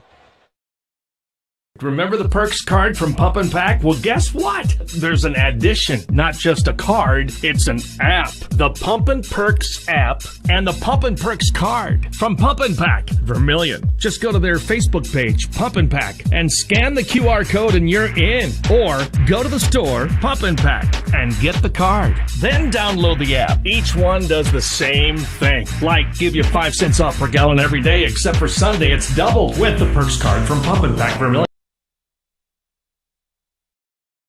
At Knutson Family Dentistry in Vermillion, they strive to provide the highest quality patient-centered dental care in a friendly, relaxing atmosphere. Knutson Family Dentistry works hard to provide the best cosmetic, general, and emergency dental treatment in the area. With over 50 years of combined dental experience, the latest dental technology, and a professional and compassionate staff, they're your top choice for dental care. Call for an appointment at 605-857-8008. Knutson Family Dentistry of Vermillion. Welcome back to Vermillion Tanagers Football on ESPN Radio and Vermillion Streaming. This is brought to you by First Dakota National Bank alongside Katie Crossway-Lewiday. I'm Michael Schumacher. As we head into the second quarter, Vermillion trails Lennox on the Masaba scoreboard by a score of 12-0. They did just stop a Lennox drive with an interception by Miko Beal, the sophomore running back / defensive back, and they did get out of the shadow of their own goal line. They were at the 1-yard line, a nice 3-yard gain, getting it out to the 4. Hayden Christofferson was the starting quarterback, and he is still in there at quarterback, running out of the shotgun with Ryan Chapman back deep. 1 receiver left, 2 right for the Tanagers. And will that be offsides? Or it will be. So that will be offsides on Cameron Bottleson, the sophomore offensive guard. And that will move them back to about the 2-yard line. So that'll make it 2nd and 9-ish. So back into the shadow of their own end zone. Christofferson back on the Y of the Yotes on this brand new turf. Ryan Chapman right behind him. And here's the snap and the handoff straight ahead. Chapman bowls ahead back to about the 5. A nice 3-yard gain for Chapman. So that'll make it 3rd and 6. 3rd and 6, 3rd and 7. So at the 5-yard line, Vermillion has it 3rd and 6, a long 6, short 7, as Christofferson looks to the sideline for the play. No, talking to the officials as Sean Doan will run the play in. Christofferson out towards the sideline, and the official is waving the flag. I'm not quite sure what they're calling here.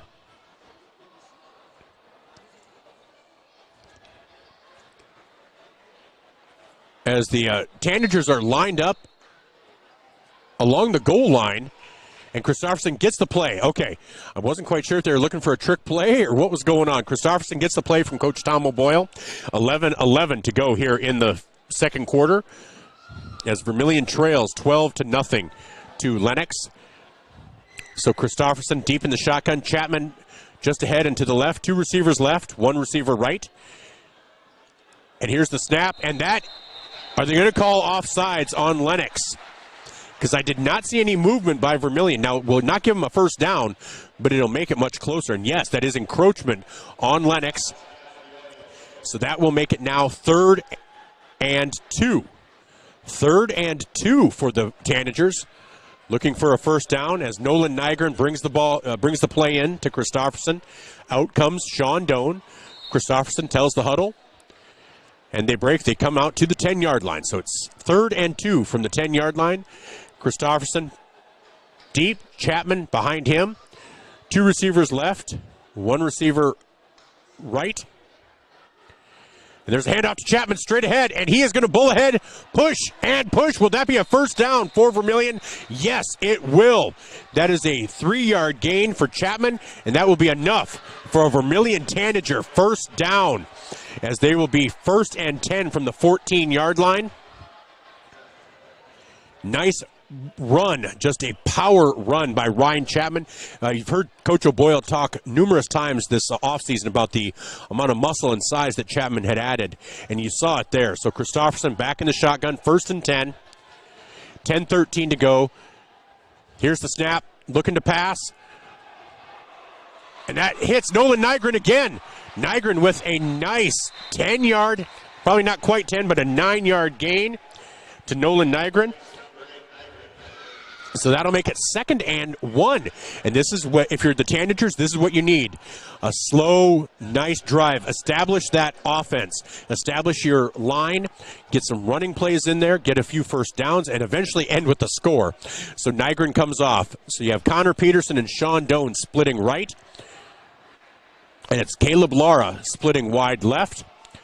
Christofferson in the backfield and Chapman behind him. Christofferson now under center. Here's the snap. Hands off to Chapman straight ahead. Nice 5-yard gain. 7, 8-yard gain for Chapman. So all of a sudden, some holes are opening up for Ryan Chapman. That is a gain of 8 yards. Will make it a first down.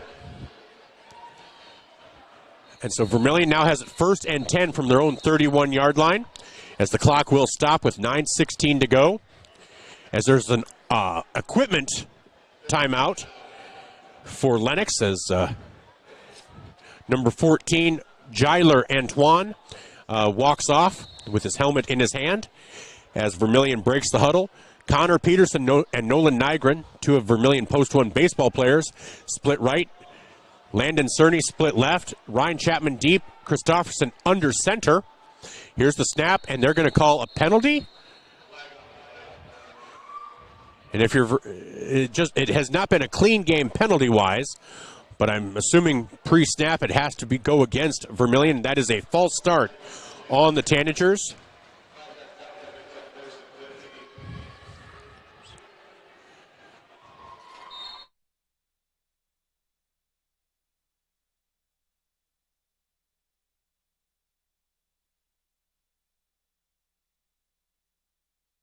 All right, so Ryan Chapman lined up behind Hayden Christofferson. 2 receivers left again. Cerny split right, split left. And that is going to be offsides on Lennox. So the 5 yards we just lost to make it 1st and 15. We gain back to make it 1st and 10. So you get 5, you lose 5. You get 5, you lose 5. Again, that first game, a lot of jitters, a lot of learning, a lot of youth out there as well. So clock starts with 8:41 to go.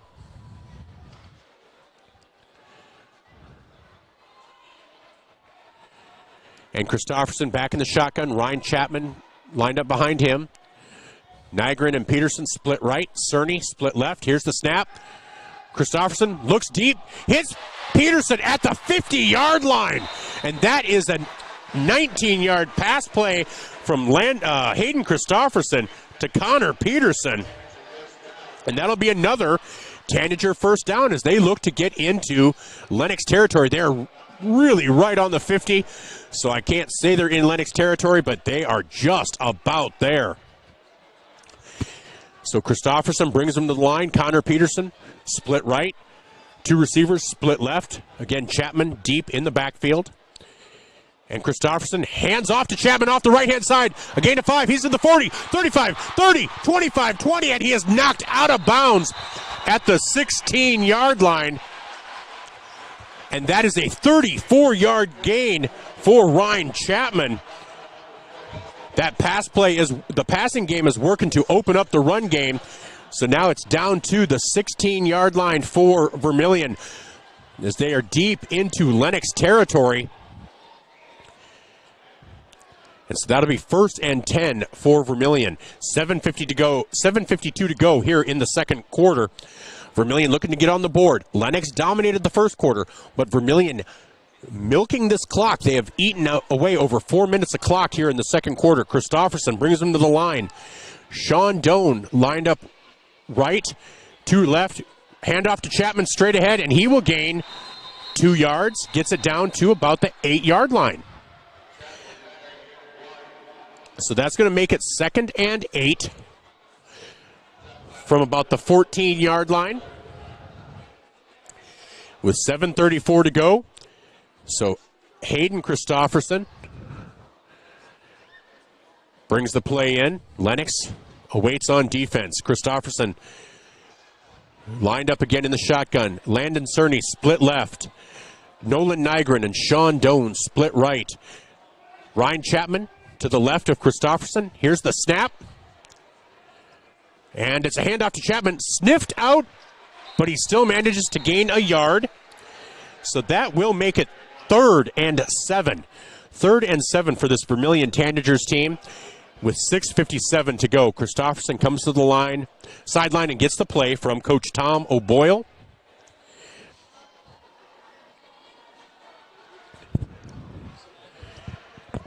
As they are using the clock,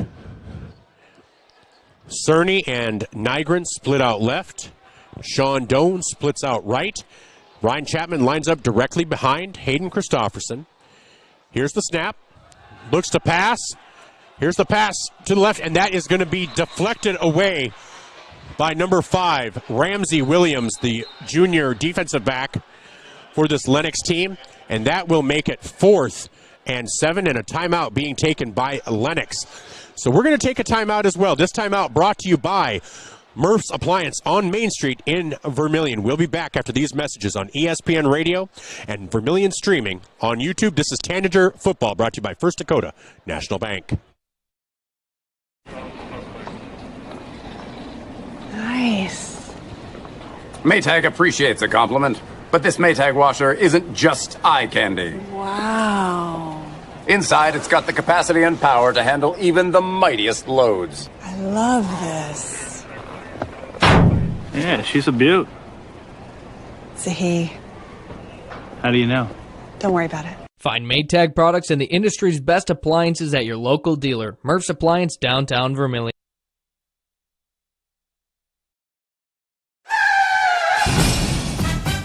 In a situation like this, the first thing you do, of course, is make sure everybody's okay. And then you're thinking, you better call your insurance person. No, just call Justin. At Vermillion Auto Works, you see Justin handles all the insurance claims and gives free quotes. Auto Works. Welcome back to Tanager Football. 4th and 8. Hayden Christofferson in the shotgun with Chapman lined up behind him. Nolan Nygren split right. Here's the pass. That is to Landon Cerny, and that is, they're going to mark it incomplete, and that will end the drive. Landon Cerny tried to come up with, the throw might have been a little bit low, but it was kind of where nobody else from Lennox could come up with it. So Landon Cerny unable to come up with a completion. So Lennox will take over at the 13-yard line. Vermillion's defense looks to hold again.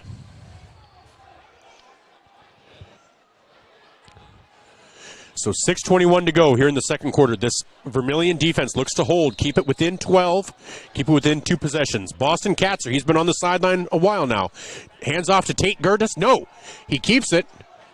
And he will throw over the middle to Drake Mickelson. He's at the 40. He's at the 50. Breaks a couple tackles, and he'll be down to the Vermillion 45-yard line. That is a 42-yard pass play to Drake Mickelson. And that is exactly what you did not want if you were a Tanager fan and a Tanager player. So it's 1st and 10 for Lennox from the Vermillion 45. As Boston Katzer in the shotgun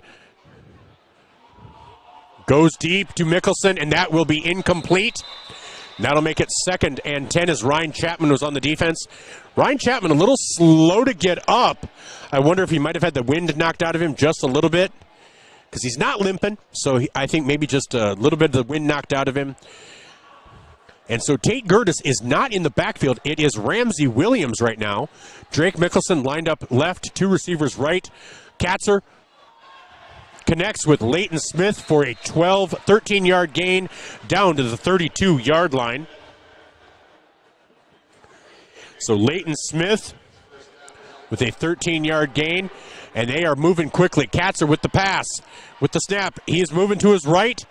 Looks, and he will tuck it and run it, and that will be a 4-yard gain for Boston Katzer. That is the first carry by anyone other than Tate Gertis so far tonight for Lennox. As Katzer is knocked out of bounds, that'll make it 2nd and 6 for Lennox from the 29-yard line. 5:36 to go on the Masaba scoreboard. Here's the handoff to Williams, and Williams will get down to the 25-yard line, and that will make it 3rd and 3. 3rd and 3 for Lennox as they are moving quickly again. Williams in the backfield behind Katzer. 2 receivers left, 2 right. Katzer gets the snap, passes it out to Williams, and that is incomplete. So it's going to be 4th and 3 now. 4th and 3 from the 25-yard line. I assume Lennox will go for it. Boy, if you're Vermillion, if you can get a stop here, you have to consider yourself in the game still. This is a positive move if you can get a stop. So with Williams in the backfield, not sure if Tate Gertis is hurt, but Katzer in the shotgun will keep it, roll out to his right, and he will pass deep, and that is going to, oh no, Mickelson dropped it. Mickelson dropped it, and Vermillion will take over on downs. So with 5:01 to go in the second quarter, Vermillion takes over on the 25-yard line. Hayden Christopherson brings this Vermillion offense back out that, while not resulting in points, really did have a nice drive that just faltered down on about the 13-yard line. But the Vermillion defense bends but doesn't break here in the second quarter against Lennox. And so Vermillion now, timeout being called by Vermillion. So we'll take a quick timeout as well. This timeout brought to you by Murph's Appliance on Main Street in Vermillion. With 5:01 to go on the Masaba scoreboard, Vermillion trails 12-0. We'll be right back. This is Tanager Football brought to you by First Dakota National Bank. Being safe means you're sort of protecting yourself. My mom and dad told me how to be safe. It's like super duper important. Hold a grown-up's hands. Put a helmet on because you might hurt your head super duper bad. Protect their future by protecting yours with your local State Farm agent, Dick Sunday.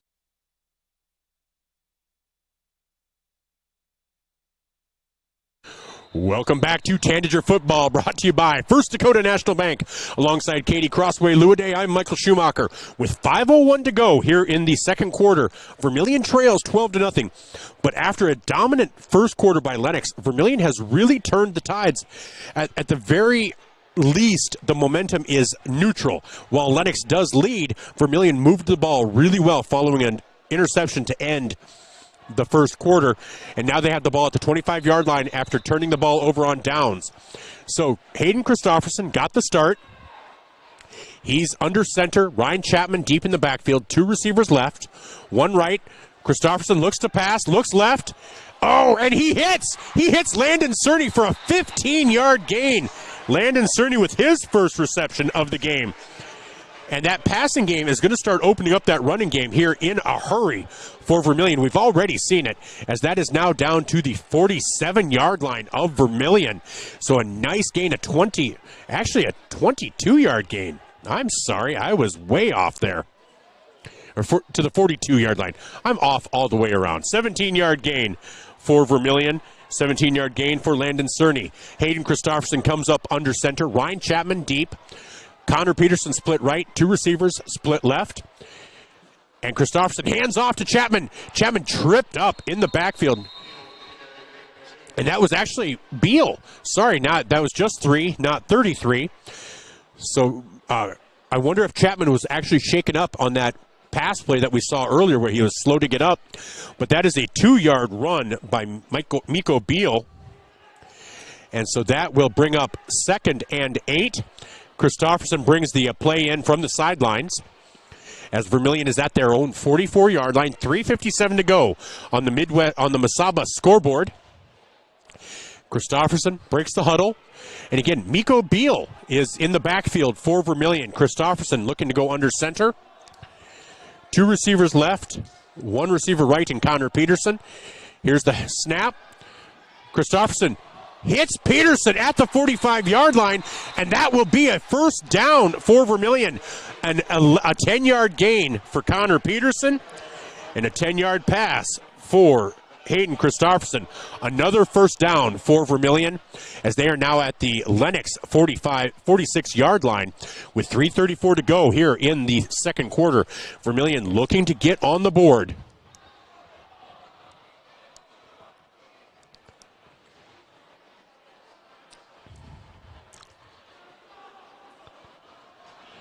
So Hayden Christopherson back deep. Miko Beal even deeper.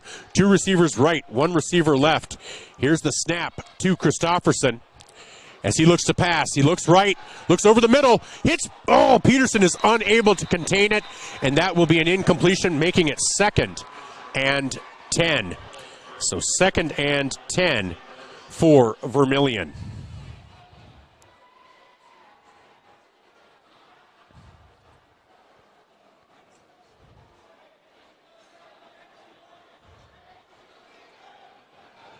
So 3:30 to go on the Masaba scoreboard.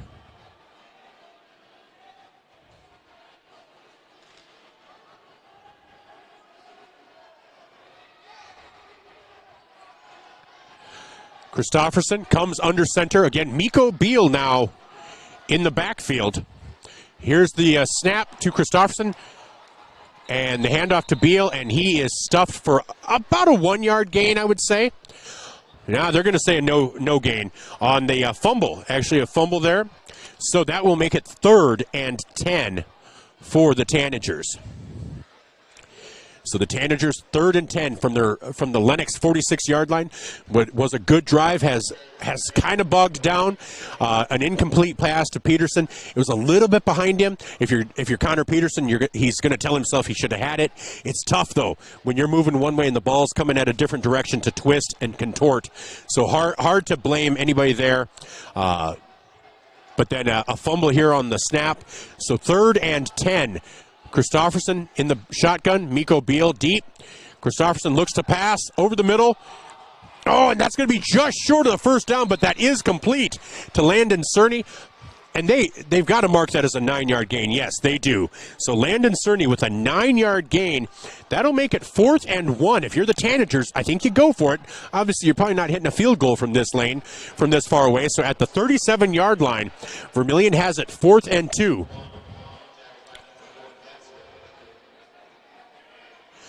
Fourth and 2. 2 minutes to go on the Masaba scoreboard. And thank you, Burley, South Dakota. I was wondering, I've gone back and forth. Mike O'Beal, I appreciate that. If you ever hear me mispronouncing your name, definitely write it into the chat here, because I was not expecting Mike O to be starting, so I did not have it down. I apologize. And there is a flag thrown with 1:44 to go. 4th and 2. And you hope if you're Vermillion, you're just hoping it wasn't against you. Nope, it's an official's timeout. Looks like it's a timeout on Vermillion, so we'll take a quick timeout as well. This is First Dakota Vermillion Tanager football, brought to you by First Dakota. Vermillion trails 12-0 with 1:44 to go on the Masaba scoreboard. We'll be right back on ESPN Radio and Vermillion streaming on YouTube. Interior technicians. Jerry, baby, I got a great idea for your next commercial. You're in a jungle with a dinosaur, looking for an outlet for your vacuum. A dinosaur? No, I said Intech has over 30 years of commercial cleaning. You know, like office buildings, ensuring happy visitors and a healthy workforce. Commercial buildings? I think I can work with that, Jerry. I'm going to make you a star. Oh my goodness. When you need it clean, call the Intech team. Welcome back to Tanager Football, brought to you by First Dakota National Bank. I'm Michael Schumacher alongside Katie Crossway-Luaday. Vermillion has the ball on their own, on the Lennox 37-yard line. It is 4th and a long 1, a short 2. Whatever you want to say, 1:44 to go. Vermillion has a nice drive going here. Christofferson in the backfield in the shotgun. Mike O'Beal lines up behind him. Nolan Nygren, Connor Peterson split right. Cerny split left. Here's a quick pass to Nygren. Nygren down to the 30, to the 29-yard line. That is a gain of 8 yards for Nolan Nygren, and another Vermillion first down. They are finding something that is working here. These short passes are creating some openings. So earlier I shared a photo of the two of us, Katie and myself, and somebody compared us to Martha Stewart and Snoop Dogg. I just don't know which one's which. Because I got a lot of street cred, but so does Katie. But I'm also a really great homemaker. So, who knows? 1:22 to go. Christofferson in the backfield. Mike O'Beal right behind him. Here's the pass to the left, and that is complete to Nolan Nygren for an 7-yard gain to Nolan Nygren. Nolan Nygren, who was in competition for the starting quarterback job, but Coach O'Boyle said multiple times Nygren would be utilized. And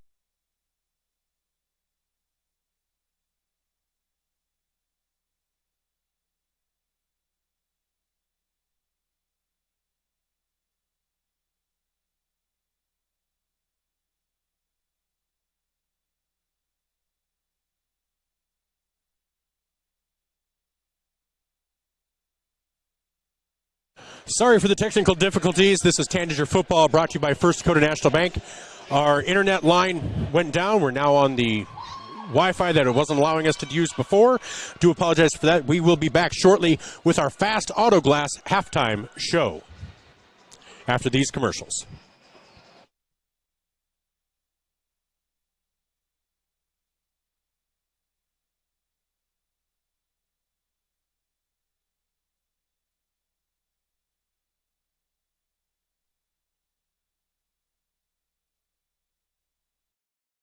The Dairy Queen Grill and Chill in Vermillion is proud to support local athletics like USD and the Tanagers. The DQ Fall flavors are in, and DQ has great food at great prices. Get a $7 meal deal. Choose from a cheeseburger or 3-piece chicken basket with fries, a drink, and a sundae for only $7. Got an office team party or birthday party? If you want to celebrate, don't bake, buy a DQ cake. And DQ supports the Sanford Children's Network. So after the game, take your team for a thrill to the Dairy Queen Grill and Chill, 905 East Cherry Street, Vermillion, South Dakota.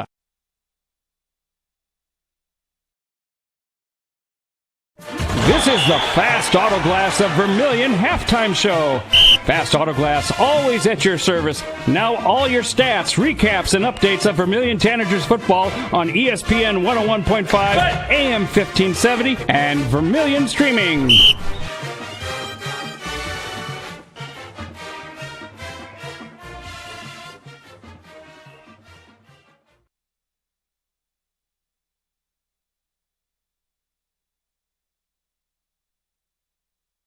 Welcome back to Tanager Football, brought to you by First Dakota National Bank. I'm Michael Schumacher alongside Katie Luaday. Well, we had some technical difficulties there at the beginning, at the end of the first half, where a lot happened, unfortunately. Not quite sure why our internet went down. We're tapped into the direct line from at the Dakota Dome here. But this is the Fast Auto Glass halftime show. And one of the things you did miss was a touchdown by Vermillion, as Ryan Chapman bowled in from the 3-yard line.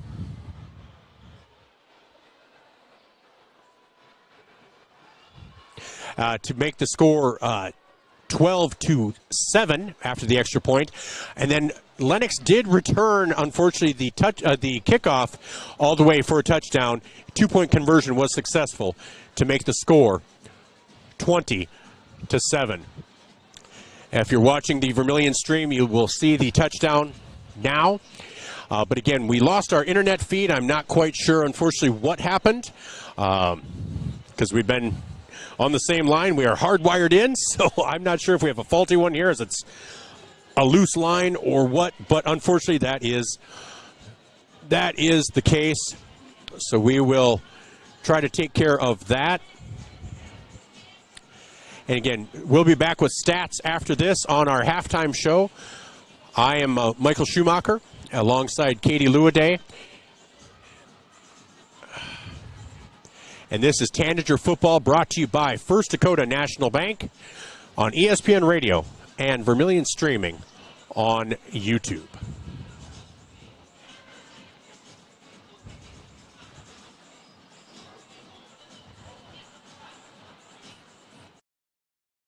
Truckers, commercial fleet, car owners, when you need a DOT inspection, you need a battery, oil change, diagnostic, or specialized tire service for farm, auto, and heavy equipment, JFI will get your vehicle repaired and washed and back on the road. JFI proudly supports Vermillion Tanagers, the community of Vermillion, in business for nearly 100 years for a reason. JFI is the best, and that's no lie. JFI 1218 Compton Court, Vermillion.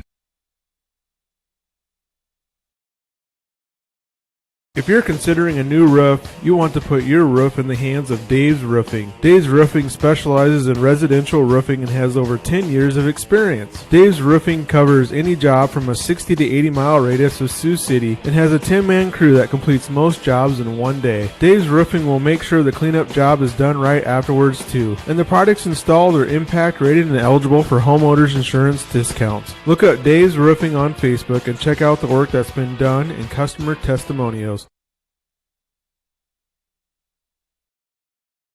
Are you ready to start a career with an exciting team? Thermobond is looking to add to our team of experts. We offer competitive wages, a positive work environment, and on-the-job training.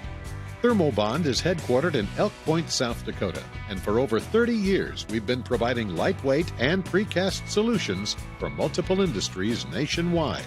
Check us out and see if you'd like to start a new career with us today.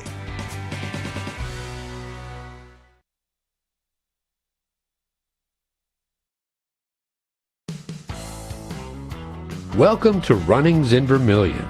Shop their great lineup of clothes for women, names like Ariat and Carhartt for men, boots and shoes and kids' clothing. Runnings has a large supply of animal food and accessories. Love the outdoors? See the selection of ammo, firearms, and fishing equipment. For everything you need, walk through the doors at Runnings, your home, farm, and outdoor store, Vermillion. I'm Blaine Olson, owner of Blaine's Body Shop in Vermillion. I grew up here, graduated here, and now have a business here. I'm proud to serve the community that has helped me live this dream. I have top-notch equipment, the latest in training, along with a work ethic and the desire to serve you. Should you need repairs in the future, please remember Blaine's Body Shop across from Polaris on the Highway 50 bypass in Vermillion. Blaine's Body Shop. Blaine's Body Shop. Automotive collision repair. Now online at blainesbodyshop.com.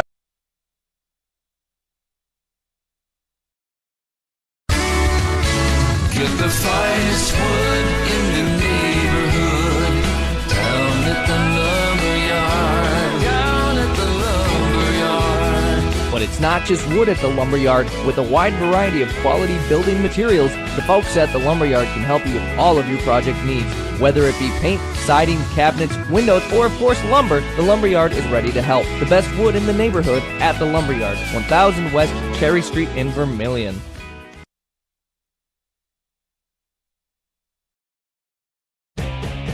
Midwest Ready Mix and Clark's Rentals are your locally owned and operated ready mix and rental companies available in both Yankton and Vermillion. The Oshkosh front discharge mixers allow for easy placement of concrete, and they're nearly unstoppable. More of a do-it-yourself fan? You can also get all your hand tools, mini excavators, skid steers, aerial lift equipment, and more for any job you need to get done. Choose Midwest Ready Mix and Clark's Rentals as your concrete and rental equipment headquarters of Yankton and Vermillion. This is your invitation to thrive in Yankton, South Dakota. Nestled on the bluffs of the Missouri River, plenty of outdoor adventures are waiting. Whether you work remote or in a traditional office, we have a spot for you. Quality health care, diverse manufacturing, progressive school system, Mount Marty University, and so much more. Explore with family and friends. Let's thrive together.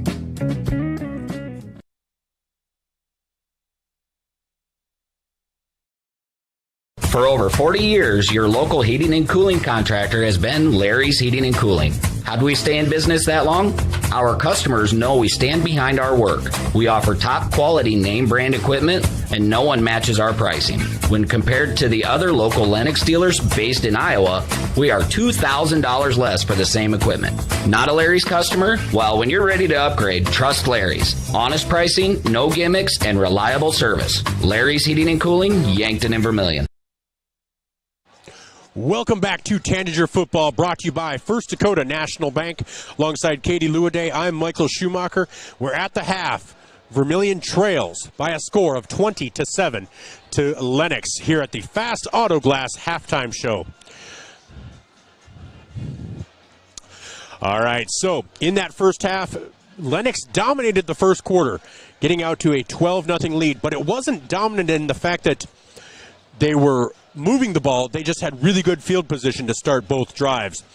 And so they were able to run on the back of Tate Gertis and the passing of Boston Katzer. They had a nice balance, and to score 2 touchdowns. They were unable to get either 2-point conversion. And so the first quarter ended 12-0, but it ended on an interception by Michael Beal for Vermillion. So Vermillion then drove. They were unable to conclude that drive with the score, but it did show that their offense was starting to move the ball. They then held Lennox and turned the ball over on downs in their own territory. Vermillion then drove the length of the field, eventually scoring on a 2-yard touchdown run by Ryan Chapman, making the score 20-7 after the extra point. Now, there were only mere seconds remaining, and unfortunately, special teams failed Vermillion in that instance, as Lennox was able to return the kickoff for a touchdown. A couple of missed tackles along the sideline around about the 30-yard line led to that final score by Lennox, and they did hit that extra, the 2-point conversion, making the score 20-7 here at the half. For Lennox, they're being led in passing by Boston Katzer. He is 8 of 13 for 104, or 7 of 13 for 104 yards. Drake Mickelson with 58 yards receiving. Tate Gertis with 12 yards receiving. You also have Leighton Smith with 1 reception for 13 yards. And you have Chase Faulds, 1 reception for 23 yards. Rushing, Tate Gertis has rushed 7 times for 44 yards. With 2 touchdowns, 1 rushing, 1 on a kickoff return. And then other rushers for them, Boston Katzer, 1 rush for 4 yards, and Ramsey Williams, 1 rush for 4 yards. For Vermillion, they're being led in passing by Hayden Christofferson. He's been very efficient. 10 completions on 15 attempts, 99 yards, 30 yards in completions to Nolan Nygren, who was in competition for that starting quarterback position, 43 yards in receptions to Connor Peterson on 3 receptions, and 26 yards in receiving for Landon Cerny. The running game started to pick up towards the end. His first 5 rushes for Ryan Chapman had netted 2 yards. After that, he ran 8 more times for 57 yards. So that running game really started to go. 3 yards at a pop, 8, 2, 1, 34, and eventually getting that 3-yard touchdown run for Ryan Chapman. So Vermillion showed that they could move the ball. It's still a 2-score game, that 13-point deficit. So we'll see what they can do when we come back. We'll take a quick break. We'll be back with more of our Fast Autoglass halftime show after these messages. This is Vermillion football, brought to you by First Dakota National Bank. Vermillion trails 20-7 on the Mesaba scoreboard. Starting the first bank in South Dakota was the easy part, earning the confidence of local farmers, helping families account for their dreams, and securing the future for countless businesses took us a little longer. We owe it to the hard workers, big dreamers, and forward thinkers out there. Thank you for making South Dakota a great place to call home.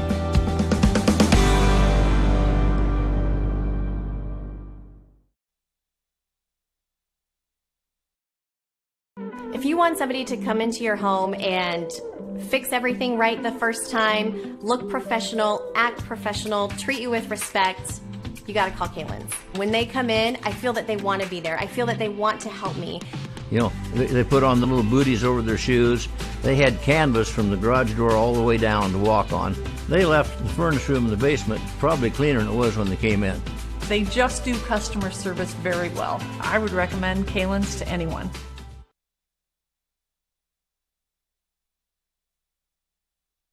Welcome back to the Fast Autoglass halftime show. I'm Michael Schumacher. We're just about ready to start the third quarter, whereas Vermillion is trailing on the Mesaba scoreboard 20-7. Well, let's take a look around the state as at other action going on in South Dakota today. In 11A action, Madison defeats Belfouche 41-6. Canton leads Rapid City Christian 14-10. Top-ranked Canton in receiving votes. Rapid City Christian, 6 minutes to go in the fourth. Receiving votes, Dakota Valley leads defending champion Del Rapids by a score of 16-0 at the half. Here, Lennox leads Vermillion 20-7. And Millbank leads Dakota Tech 49-0. Sioux Falls Christian leading West Central, number 2 versus number 4, 22-13 at the half. And Custer leads receiving votes Tri-Valley 13-6 with 1 minute to go in the second. In 11 AAA, Sioux Falls Roosevelt leads defeats Rapid City Central. And Sioux Falls Lincoln leads Rapid City Stevens 42-0. Rapid City Central falls 21-19 to Roosevelt. I really think Coach Colpitts is going to get his first victory this season. At the half, Yankton leads Huron by a score of 53-0. So that will be running clock the entire second half. That can be seen over on 5 Star streaming on YouTube. T-Area leads Spearfish only by a score of 22-20 with 1 minute to go in the first half. Mitchell leads Douglas 41-7 at halftime. And Brookings leads Sturgis 24-0 at the half. In 11B, you have Mount Vernon Plankinton leading St. Thomas More 36-30 with 6 minutes to go. Woonsocket Wessington Springs Sanborn Central defeats Lead Deadwood 42-6. Hot Springs leads Miller Highmore Herald 7-0 at the half. Winter leads Wagner 16-6 with 1 minute to go in the first half. And other action, Flanger leads Baltic 28-6 and Beersford leads Parker 28-6 at the start of period 3. In 9-man football, number 2 Hamlin defeats number 4 Hanson 44-6. Parkston defeats Stanley County 48-8. Corsica Stickney, number 3, leads Scotland Menno 14-8 at the half. Elkton Lake Benton leads Viborg Hurley 26-6 with 9 minutes to go in the third. And Freeman Marion Freeman Academy leads Bonhomme 22-13 with 9 minutes to go in the third. In other area action, Platte Geddes defeats Colombe 55-0. Alcester Hudson leads receiving vote Centerville 40-22 with 1 minute to go in the first. Wall leads Harding County Bison 28-8. And finally in 9B, you have Avon defeating Sioux Falls Lutheran 58-8. And Canastota tied with Coleman Egan at 6. We'll be back after these messages with the second half. This is Vermillion Streaming and ESPN Radio. This is Vermillion Tanagers Football, brought to you by First Dakota National Bank. Fuller Digital Solutions started small, but now we're growing as FDS provides live streaming coverage for over 20 schools across 3 different states on our Fuller Digital Solutions YouTube channel. Subscribe to get notified when we go live for your school events. Big events are captured live, and your business can get noticed with advertising during our live streams. Local talent and camera operators are encouraged to contact us too. For future employment, no experience necessary, we will train. For information about advertising or working with Fuller Digital Solutions, email us and follow us on Facebook. All right, welcome back to Vermillion Tanager Football, brought to you by First Dakota National Bank as we get ready for the second half. That was our halftime show brought to you by Fast Auto Glass. Again, on the Masaba scoreboard, Vermillion trails 20-7. It's within 2 scores. Unfortunately, a deflating final 10 seconds of the first half as they did allow a touchdown run on a kickoff return and a 2-point conversion to make that score 20-7. It was 12-7 with about 11 seconds remaining. So if you're Vermillion, you know you have momentum. You know you have the ability to move the ball, but you feel like Lennox might feel like they got some of that momentum back. Now, they will be receiving the ball. Lennox will receive the ball to begin this second half. Kicking for Vermillion will be senior Raleigh French. As Vermillion hopes to get back into it. Defensively, they have really started to bend but not break. Obviously, that last score by Lennox was on a kick return. Special teams a little bit different animal. So back deep for Lennox. You have Corbin Hanneman, Tate Gertis, and Ramsey Williams. Kicking again for Vermillion is Raleigh French. Raleigh backs up. Steps to the left. As we get ready to go. And Raleigh approaches the ball. Here's the kick. And that is a squib kick. And that will, go out of bounds, unfortunately. So that will give Lennox the ball at about the 48-yard line, their own 48-yard line.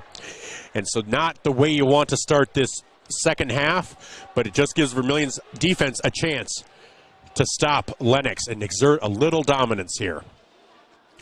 So Boston Katzer back in the backfield for Lennox. Tate Gertis back in the running back position, deep. 1 receiver left, and that's Drake Williamson. 2 receivers right now. Tate Gertis splits out left, empty backfield. Landon Cerny follows him. Here's Katzer getting pressured. He runs out to the right, and he will keep it, and he will gain about 2. He'll be tackled, pushed out of bounds after about a 3-yard gain, maybe a 4-yard gain for Katzer.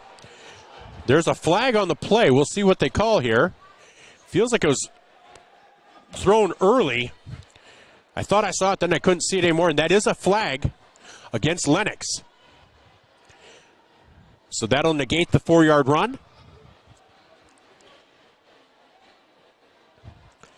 And that'll move them back 10 yards. So that'll take Lennox back to their own 42-yard line, making it 1st and 20. So 1st and 20 for Lennox. Katzer gets the snap. He's pressured, and he is going to be taken down. That is a sack deep in the backfield by number 65, Cameron Bottleson, and that is a 7-yard loss, 8-yard loss for Lennox for Boston Katzer, and that will make it 2nd and 28.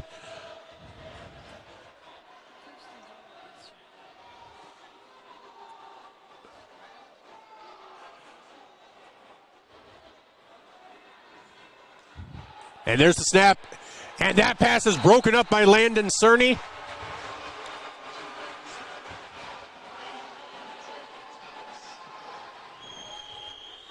So 11:16 to go, 3rd and a country mile.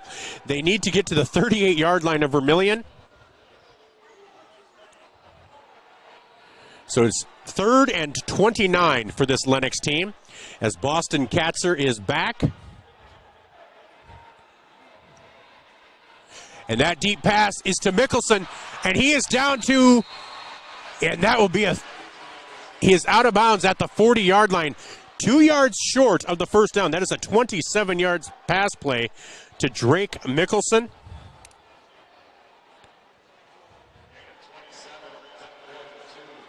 So 4th and 2 at the Vermillion 40-yard line. Not the kind of defensive play you want to give up, but it's still not over. 4th and 2, Katzer with the ball. Hands off to Gertis, and he will get the first down. It's a 5-yard gain for Tate Gertis, and that'll be a first down for Lennox.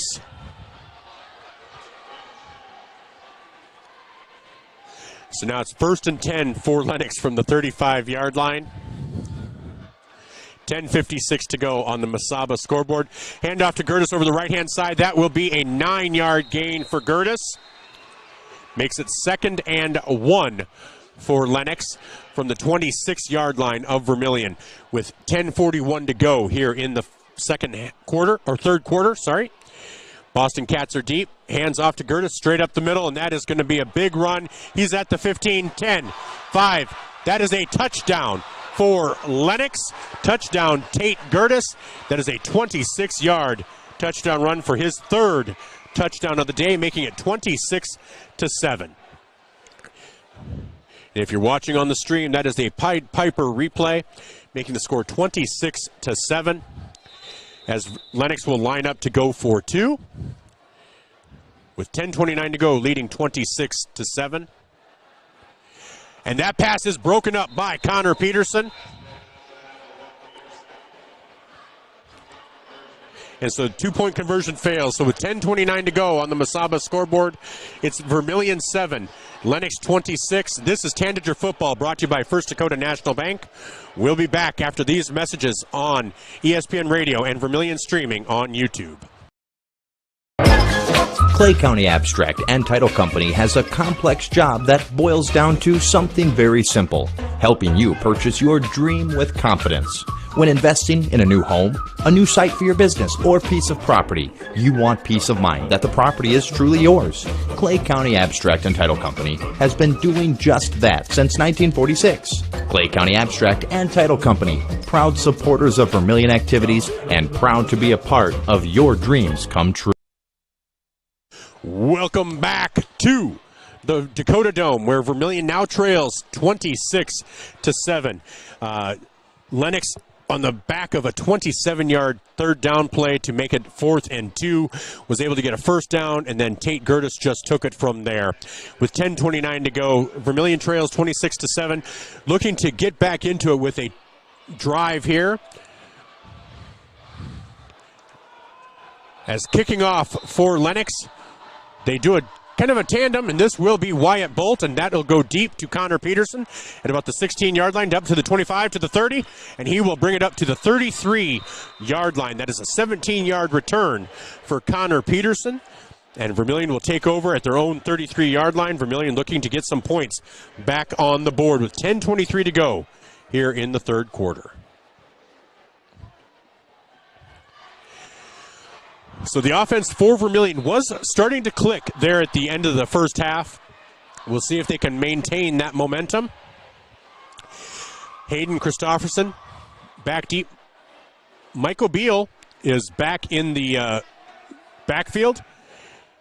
Nolan Nygren, Connor Peterson, and Sean Doan split right. Landon Cerny split left, and it's a keeper by Christofferson, and he's going to get to the 40. He has a first down, and he is out at the 47-yard line. So that is a 14-yard gain for Hayden Christofferson.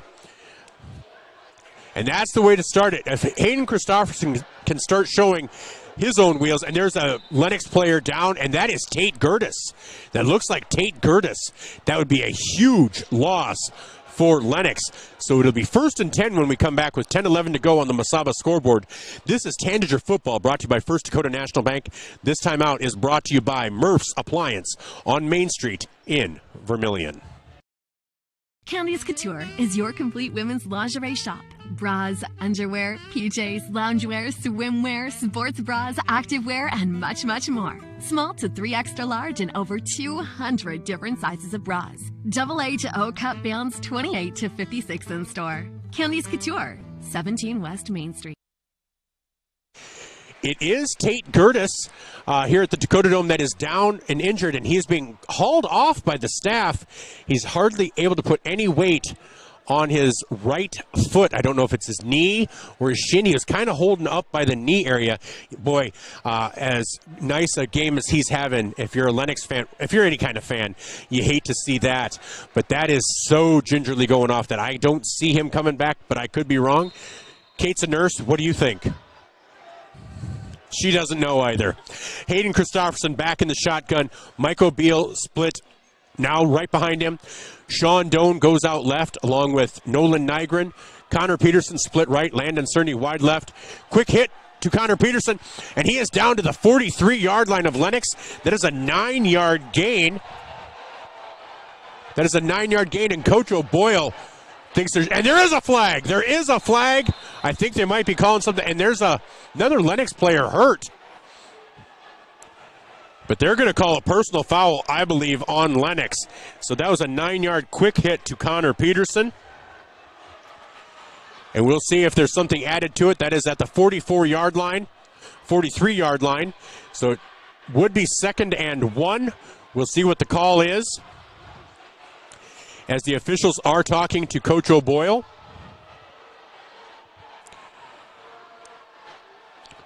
As Hayden Christopherson is getting the play called. And boy, by the looks of Coach O'Boyle's actions, it doesn't feel like it's going to be called in Vermillion's favor. I'm not quite sure, but we'll see. We haven't seen a call yet. Personal foul on Lennox, so yes. So maybe Coach O'Boyle was just mad at the severity of the move.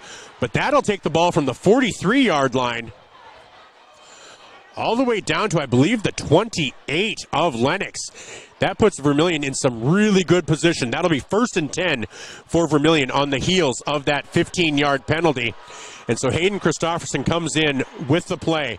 So Vermillion with a nice chance to get a score here with 10 minutes to go in the third quarter.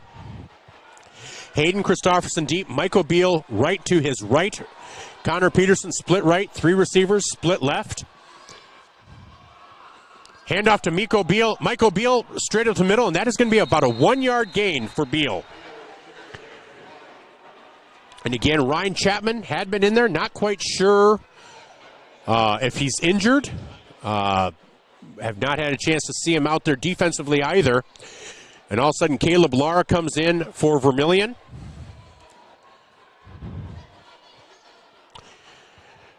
So Caleb Lara out there, Connor Peterson out there, Sean Doan out there,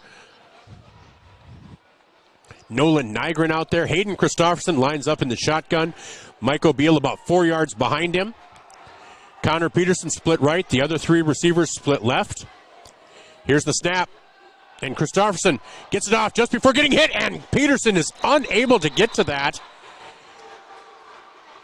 And so that'll be an incomplete pass. That'll make it 3rd and 9. 3rd and 9 for Vermillion from the 27-yard line. Peterson just unable to close in on that pass.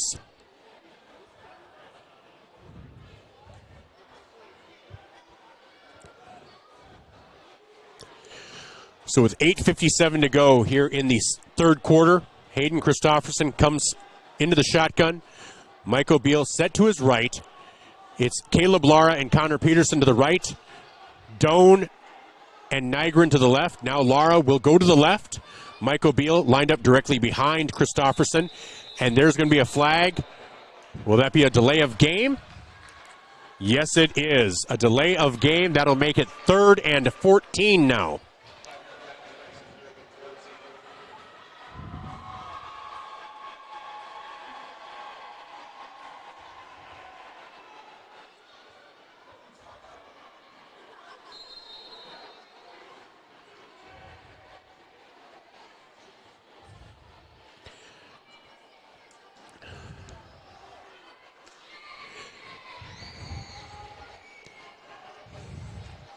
So now Christopherson with Beal behind him.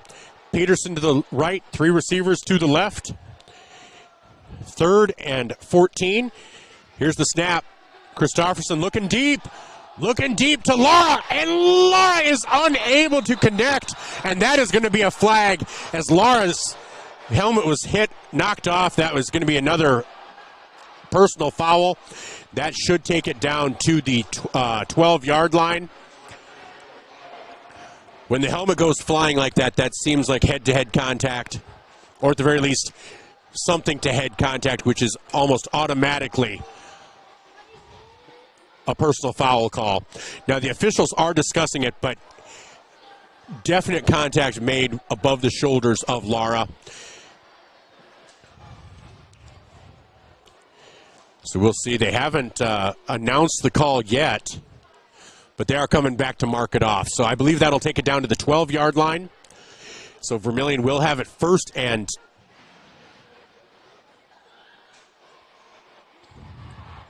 that is a personal foul. And actually, sorry, that's from the 32-yard line. Should take it down to the 17. Should still be a 1st down no matter what. So Vermillion will have it 1st and 10 from the 17-yard line.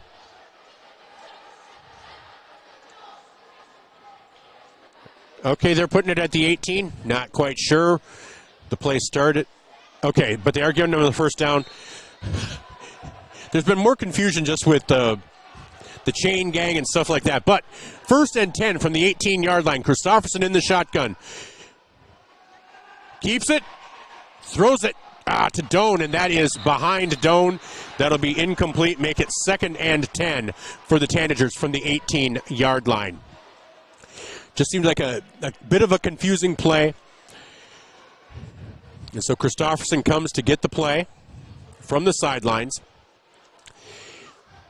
And I think what threw it off, Christopherson turned, and there was a Lennox Oriole right there. Kind of threw things off. He couldn't quite keep it. I think he would have liked to have tried to run for it. And I do see Tate Gertis walking very gingerly on the sideline for Lennox. So Hayden Christopherson in the shotgun, Mike O'Beal behind him. Peterson, Nygren, and Doan split right. Landon Cerny split left. And here's Christopherson with a throw to Doan, and that is over Doan's head. He is unable to come up with that. That will make it quickly 3rd and 10 for Vermillion from the 18-yard line. Likely 4-down territory. And these passes have been open. Christopherson just a little bit off. So if he's able to connect, he probably gets 4 or 5 yards on one here, and then maybe 4 or 5 on the next one. Without Chapman in there, they have seemed to have gone away a little bit from the running game. So we'll see if they maybe change that up here. But Christopherson again with Doan split left. Peterson and Nygren split right. Mike O'Beal lined up directly behind Christopherson. Here's the snap. And Christopherson is taken down at the 25-yard line. Probably lucky Lennox wasn't called for a face mask. Might have been able to. It was hard to tell, but Christopherson sacked for about a 7-yard loss.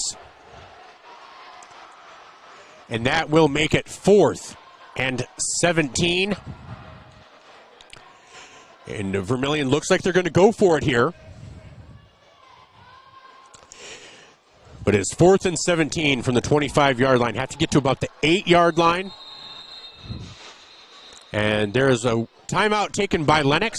So we'll take a timeout as well. This timeout brought to you by Murph's Appliance on Main Street in Vermillion. On the Mesaba scoreboard, it is 8:23 to go. Vermillion trails 26-7. This is Tanager Football, brought to you by First Dakota National Bank on ESPN Radio and Vermillion streaming on YouTube. Slumberland Furniture in Yankton, the place to shop for your next new mattress. Find brands like Stearns & Foster, Nectar, and the hottest selling mattress, Purple, measured for your comfort and a dream-laden night's sleep. There's the new Adapt by Tempur-Pedic as well. Slumberland Furniture has Flex Steel furniture too, comfy and classy. That's Slumberland Furniture, 2401 Broadway, Yankton.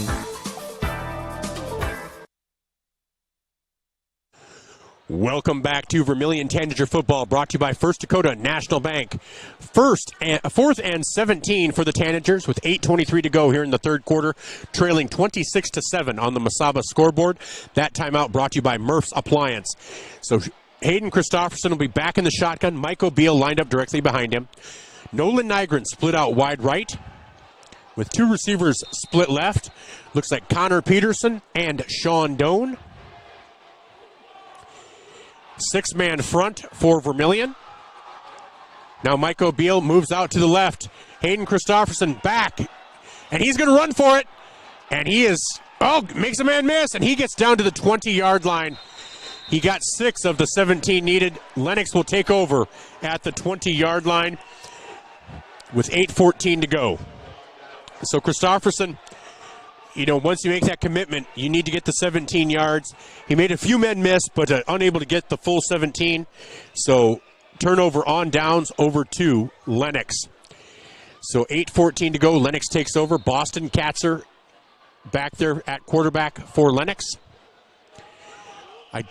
Tate Gertis still on the sidelines. So it's Ramsey Williams back, and pressured is Boston Katzer, and he will be out of bounds at the 21-yard line. A gain of 1 yard. Boy, Lennox is lucky to get that yard. Katzer made a couple of men miss. Otherwise, he was almost dead to rights, about 7, 8, 9, 10 yards back. But Katzer gains 1.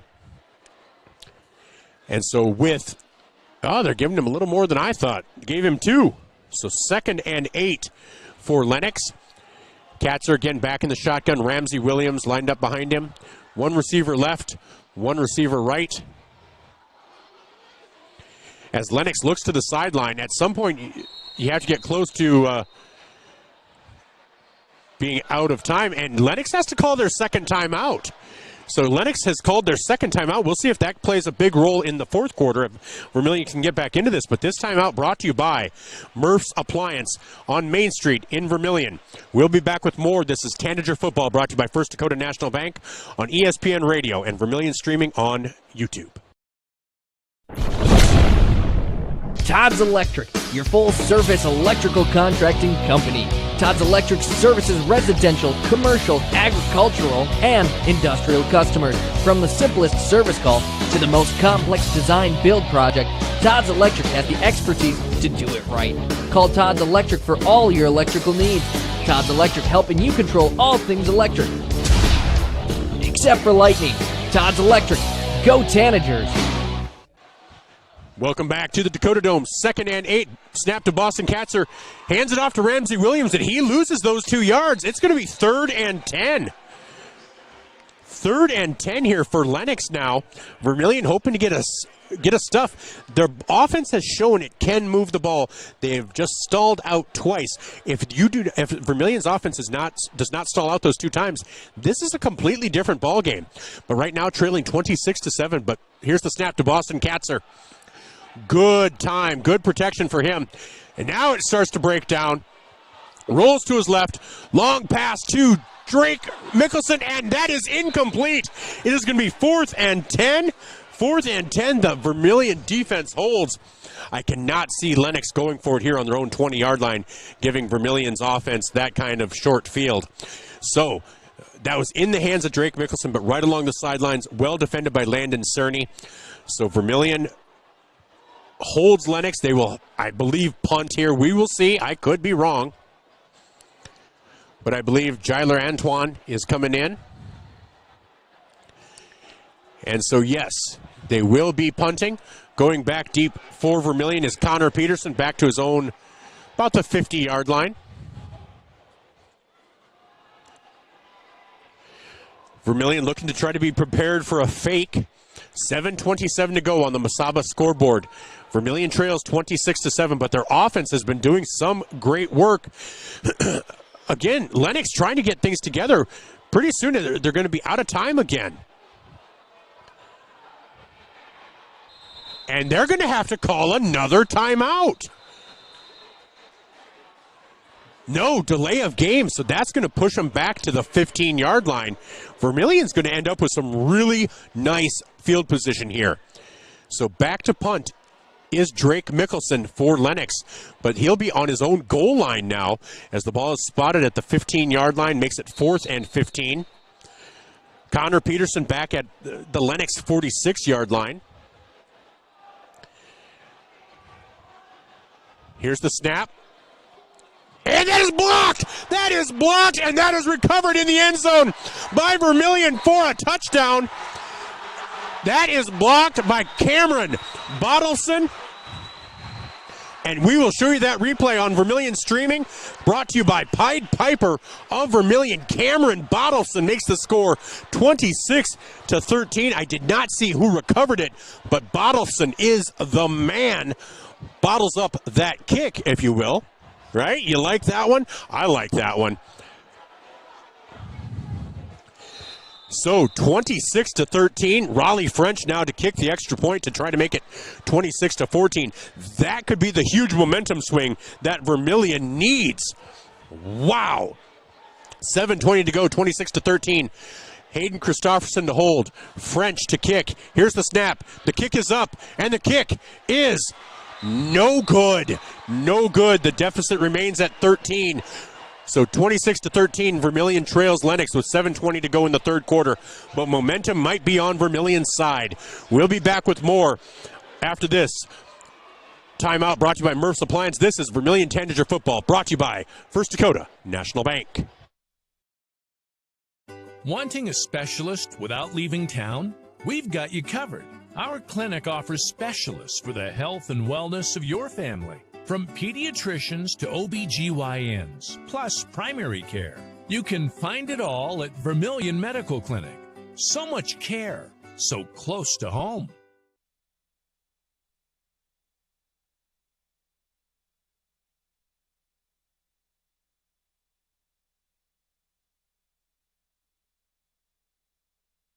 Welcome back to the Dakota Dome, where the Vermillion Tanagers have just cut into the lead. They blocked a punt to cut that lead down to 26-13 on the Mesaba scoreboard. Raleigh French will now kick off to Lennox, back deep for the Orioles. It's been Tate Gertis back split left, but he is not back there.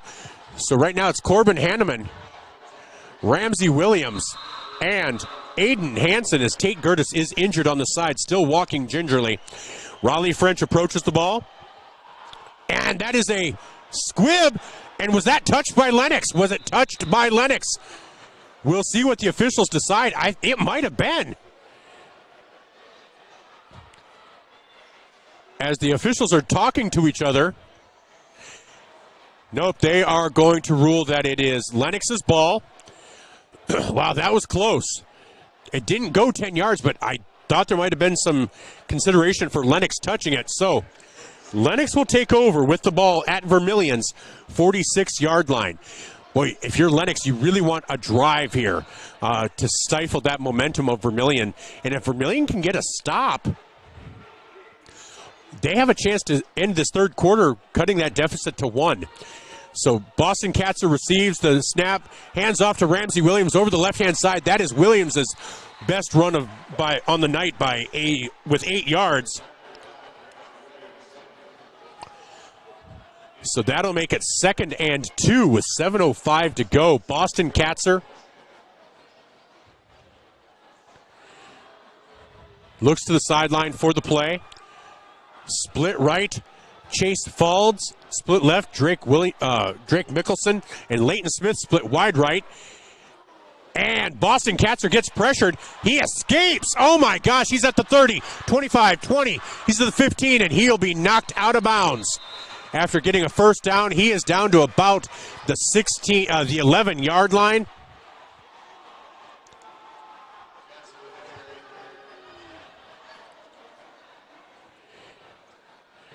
That is a 22-yard gain for Boston Katzer when it looked like it might be a loss.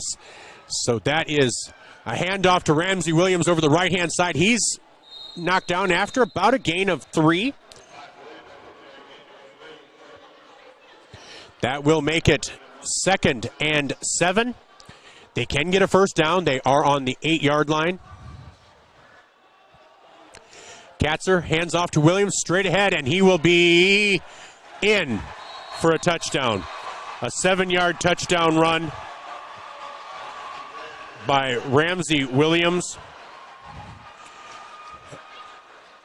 And this replay on Vermillion Streaming brought to you by Pied Piper of Vermillion. That makes the score 32-13 with 6:04 to go on the Masaba scoreboard. And Boston Cats are lined up in the shotgun as they go for 2. Here's the snap. And the pass into the end zone is complete to Leighton Smith for 2. So with 6:04 to go in the third quarter, Vermillion now trails Lennox 34-13 on the Masaba scoreboard. We'll be back after these messages on Vermillion Streaming on YouTube and First Dakota on ESPN Radio. This is Vermillion Tanagers Football, brought to you by First Dakota National Bank. Whether you're in the market to purchase a new home for your family, you want to sell your existing home, or you're a student looking to rent an apartment, Dakota Realty and Property Management can fit your needs. Being locally owned and with over 150 years of combined experience, they are the experts at helping you find your new home. Go to Dakota Realty and Property Management because they like what they do. Dakota Realty is a proud supporter of Vermillion Athletics. Dakota Realty and Property Management, located at 125 East Cherry Street, Vermillion. Welcome back to the Dakota Dome. This is Vermillion Tanager Football. I'm Michael Schumacher alongside Katie Crossway-Luaday. As has been the story of the night, every time Vermillion gets a little momentum, gets within those 2 scores, Lennox is able to come back with some big plays and take the momentum right back. So Lennox will kick off yet again. Jevin Leffers and Wyatt Bolt line up to kick. We never know who it's going to be. This time it's Bolt. And that is whistled dead. Were they offsides? They must have been offsides, so they will re-kick. They will move that back to the 35-yard line.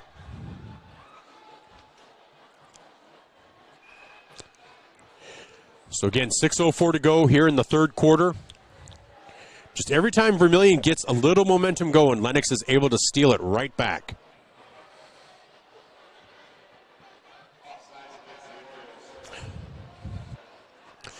So we'll do it again. Michael Beal and Connor Peterson back deep for the Tanagers, both very dangerous. And again, it's Jevin Leffers and Wyatt Bolt. We'll see who kicks it off. This time it's going to be Leffers, and that'll go deep to Beal at the 18, to the 25, to the 30. Brings it up to the 35, gets out to about the 37-yard line. So a 19-yard return for Michael Beal. And Hayden Christofferson leads the offense back out onto the field. 5:57 to go here in the third quarter.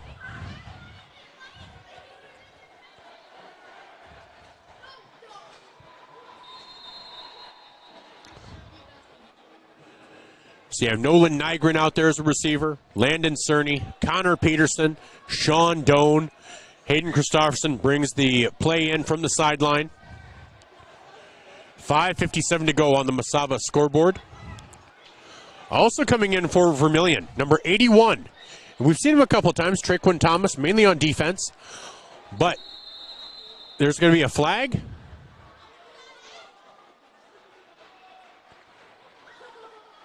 Illegal substitution, maybe.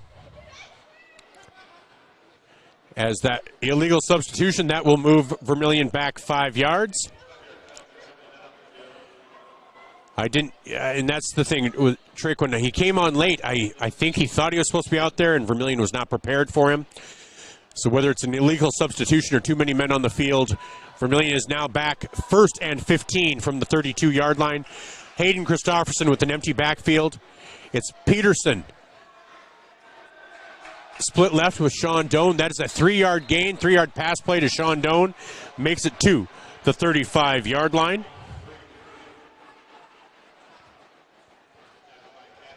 Makes it 2nd and 12.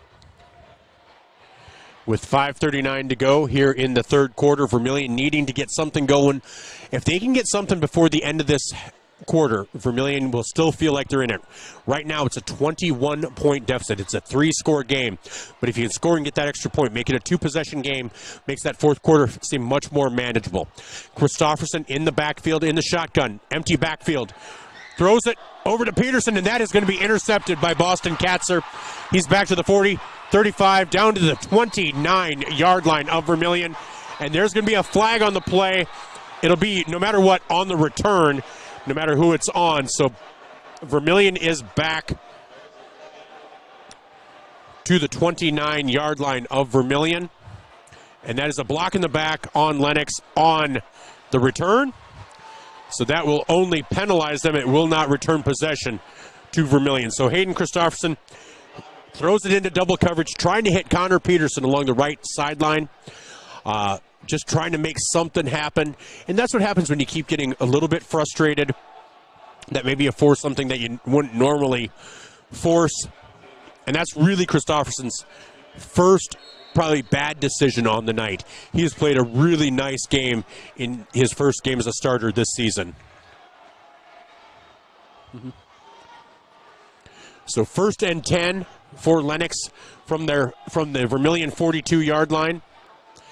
Boston Katzer back in the shotgun, rolls out to his right under a little bit of pressure, and he will be met at the line of scrimmage by Raleigh French and Duke Job.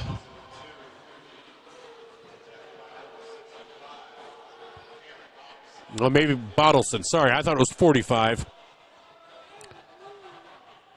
So 2nd and 10.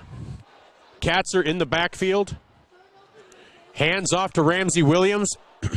And no, not Ramsey Williams. Sorry, I do apologize. Not number 5, number 3. That is Corbin Hanneman. And that is a gain of 5 for Hanneman. Makes it 3rd and 8. 4:16 to go. Boston Katzer comes into the shotgun. Hanneman lined up directly behind him. One receiver right, 2 left. Here's the handoff. No. Kept by Katzer. Throw back to Hanneman, though. He's wide open. 35, 30, 25, 20. And he is going to be taken down at the 16-yard line by Raleigh French. And French looks like he might be hurt. Nope. Maybe just frustrated. There is a Tanager down, though. And I did not see the number. Look like they're trying to stretch out that leg just a little bit. So that is a 1st down for Lennox at the 15-yard line. That is an 18-yard pass play for Hanneman. And so as they stretch out, the Tanager will be back after this Murph's Appliance timeout on Vermillion Streaming and ESPN Radio. This is Vermillion Tanager Football, brought to you by First Dakota National Bank. Remember the Perks card from Pump and Pack? Well, guess what? There's an addition, not just a card, it's an app. The Pump and Perks app and the Pump and Perks card from Pump and Pack, Vermillion. Just go to their Facebook page, Pump and Pack, and scan the QR code and you're in. Or go to the store, Pump and Pack, and get the card. Then download the app. Each one does the same thing. Like give you 5 cents off per gallon every day, except for Sunday, it's doubled with the Perks card from Pump and Pack, Vermillion. Welcome back to Tanager Football, brought to you by First Dakota National Bank. Opening night for the Tanagers as they still continue to work on the injured Tanager. It looks like it's Landon Cerny. So when he is able to get off the field, I think it might just be a cramp. Who knows? But when he gets off the field, it'll be 1st and 10 from the 15 for Lennox with 3:56 to go. The way they were stretching him out, I thought it might be a cramp, but he's walking very gingerly. So I'm not sure if it's more than that. But Boston Katzer in the shotgun with Aiden Hanneman. Corbin Hanneman lined up right behind him. And there's a pass play from Katzer trying to get to Leighton Smith, and that is incomplete. That'll make it 2nd and 10 for Lennox. So Michael Beal on the defense makes it 2nd and 10 from the 15 with 3:51 to go. Vermillion looking to get a stop here. Just every time they get a little momentum going, Lennox is able to take it right back. Here's the snap to Katzer, hands it off to Hanneman, and that is a 2-yard gain. So now it's 3rd and 8. So 3rd and 8 for Lennox. Vermillion, it's obviously 2-down territory. I don't think Lennox is going to kick it. So Vermillion hoping to get a stop here. If Vermillion can get a stop and maybe a score, all of a sudden it becomes a different ball game. And will that, oh no. And will that be offsides on Vermillion? Or was he drawn off? And that is a false start on Lennox. False start on Lennox will make it 3rd and 13.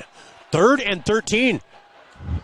As that moves the ball back to the 18-yard line. So that makes it a little bit better for Vermillion as well. Even though it's 2-down territory, 13 yards, a little harder to get. Here's Katzer looking to pass. Over the middle. That is intercepted! Intercepted by Nolan Nygren. Nolan Nygren with the interception. He's having himself a game. So Nolan Nygren intercepts the pass at the 5-yard line.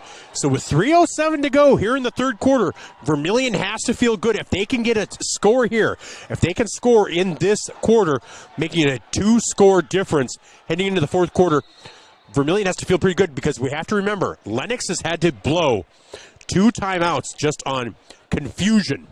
So they only have 1 timeout left. If Vermillion is able to get a little momentum going, those 2 timeouts could become huge. All right, Hayden Christopherson leads Vermillion back up to the line of scrimmage. Christopherson in the shotgun. 2 receivers right, 1 receiver left. Here's the handoff straight ahead, and that is a 5-yard gain. And that's carried by number 45, Duke Job. So Duke Job in there at running back with a nice gain of 5 yards. Maybe a little bit more size. Duke Job coming in at 5'11", 160, a little more size than Mike O'Beal. And that might be exactly what Vermillion's looking for. Ryan Chapman been on the sidelines most of the second half.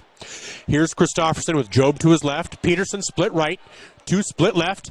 Christopherson will keep it, and he'll push ahead, and that's going to be a gain of 2 or 3. That's going to be a gain of 3. That's going to make it 3rd and 2.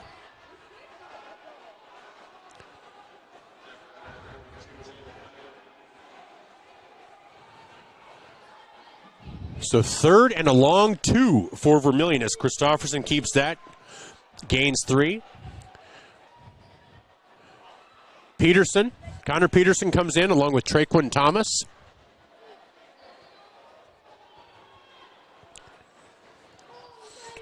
Hayden Christopherson in the shotgun. Duke Job lined up behind him. 3 receivers right, 1 receiver left. Christopherson rolls out to his right under pressure. Gets it ahead to Peterson, but he is... Oh, is he going to be so close to that first down? I do not like that spot. I thought he was a little further ahead. No, that was Sean Doan. Sorry. That was Sean Doan, and I believe he got 1 yard. 1 yard, and you needed 2. So, man, if you're Vermillion, do you go for it? God dang it. You hate because you are back here, but you don't have many possessions left. So it does look like, nope, they are going to punt. Man, that first down would have been nice. 1:08 to go here in the 3rd quarter. Hayden Christopherson back to punt. Be careful, though, for the fake. That is a high snap, and that is going to go out the back of the end zone, and that will be a safety. That makes it 36-13. 36-13 on the safety with 45 seconds to go. Clock is continuing to run.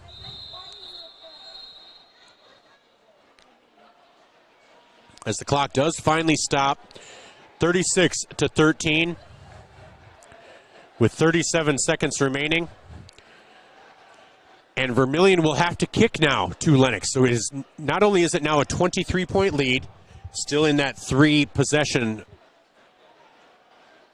area, it is now a kickoff to Lennox.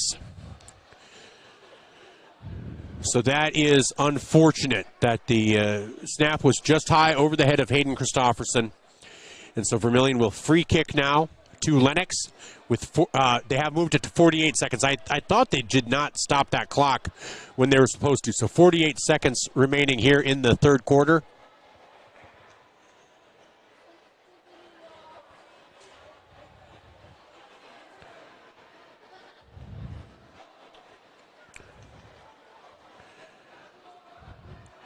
And Lennox just getting back into position to receive the kick on the Mesaba scoreboard. 48 seconds to go in the third quarter. Lennox leads by a score of 36-13. Raleigh French sets the ball on the 20 and will kick off. Back deep are Corbin Hanneman, Aiden Hansen, and here's the kick, and that will go out of bounds at the 43-yard line of Vermillion. So not a great turn of events for Vermillion, just some frustrations. There are going to be things to work on. I'm not saying this game is over. I'm just saying there will obviously be things to work on in the week before Lakota Tech. So right now, again, 48 seconds to go here in the third quarter. Lennox takes over on the Vermillion 38-yard line. Boston Katzer still in there at quarterback for Lennox. Ramsey Williams now back in the backfield again. Handoff to Williams. He'll go around the end, and he gains about none. Yeah, we'll give him one. Ramsey Williams with a gain of 1. Makes it 2nd and 9 for Lennox with 33 seconds to go. We'll see if they even snap it again before the end of the quarter. They will. They are going to snap it with 27 seconds to go. Cats are in the shotgun. Williams back deep. Drake, Mickelson split left. And Cats are going deep to Mickelson. And that is caught by Mickelson on the 3-yard line. The 4-yard line. And that will be a 33-yard pass play for Boston Katzer to Drake Mickelson. And that gives Mickelson over 100 yards in receiving that with 6 seconds to go. 5, 4. That will be the final play of the quarter. We head into the fourth quarter with Vermillion trailing 36-13 on the Mesaba scoreboard. This is Vermillion Tanager Football, brought to you by First Dakota National Bank on ESPN Radio, 101.5 FM and 1570 AM, and Vermillion streaming on YouTube. Alongside Katie Crossway-Luade, I'm Michael Schumacher. We'll be right back. At Knutson Family Dentistry in Vermillion, they strive to provide the highest quality patient-centered dental care in a friendly, relaxing atmosphere. Knutson Family Dentistry works hard to provide the best cosmetic, general, and emergency dental treatment in the area. With over 50 years of combined dental experience, the latest dental technology, and a professional and compassionate staff, they're your top choice for dental care. Call for an appointment at 605-857-8008. Knutson Family Dentistry of Vermillion. Welcome back to the Dakota Dome. I'm Michael Schumacher alongside Sioux Falls, Washington Warriors legend Katie Crossway-Luade. If you look her up, if you type it in, you will find an old Argus Leader article that talks about her 10 rebounds that led the way against Huron. So I know what I'm talking about. That is legend. Wait for it. Dairy. All right. Vermillion trails 36-13. Vermillion's had a few opportunities. Like I said, Coach O'Boyle's going to have plenty to work on. But Lennox is under center at the 4-yard line of Vermillion. Snap is to Katzer, and that pass play is incomplete. That will make it 2nd and goal. 2nd and goal for Lennox from the 4, and there is a Tanager down. So we'll take a quick timeout for an injury timeout. This timeout brought to you by Murph's Appliance on Main Street in Vermillion. We're 3 seconds into the fourth quarter with Vermillion trailing 36-13 on the Mesaba scoreboard. This is Vermillion Tanager Football, brought to you by First Dakota National Bank. Nice. Maytag appreciates a compliment, but this Maytag washer isn't just eye candy. Wow. Inside, it's got the capacity and power to handle even the mightiest loads. I love this. Yeah, she's a beaut. It's a he. How do you know? Don't worry about it. Find Maytag products and the industry's best appliances at your local dealer. Murph's Appliance, downtown Vermillion.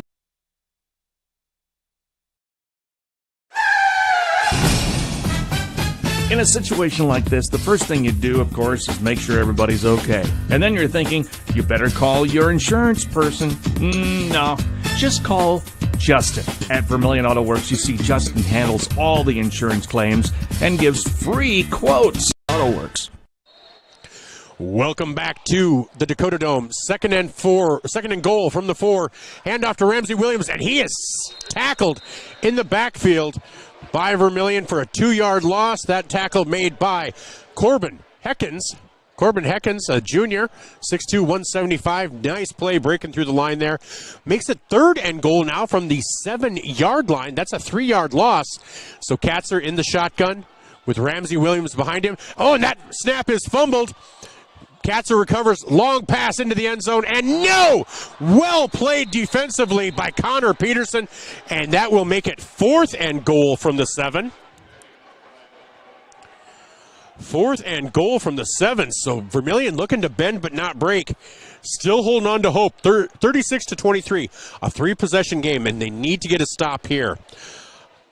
But because their offense has been able to move the ball, you hope they are able to change it here. Here's the snap to Boston Katzer in the shotgun with Ramsey Williams behind him. Leighton Smith split right. Drake Mickelson split left. Katzer tries to get the corner, and he does. Here's the pass to the back of the end zone, and that is incomplete. That pass was to Drake Mickelson, but that is incomplete, and Vermillion will take over on downs at the 7-yard line. So Vermillion's offense will take over with 11:19 to go. 11:19 to go, 36-13. Vermillion trails Lennox. It's a 3-possession game. This Vermillion offense needs to get going, but they've shown that they can. So we'll see how they can do right here.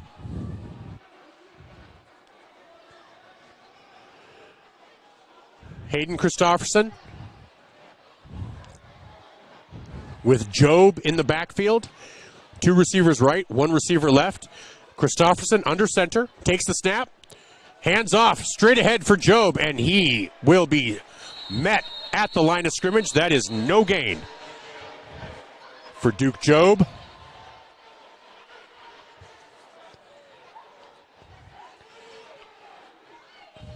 That'll make it 2nd and 10 for the Tanagers. Less than 11 minutes to go here in the 4th quarter.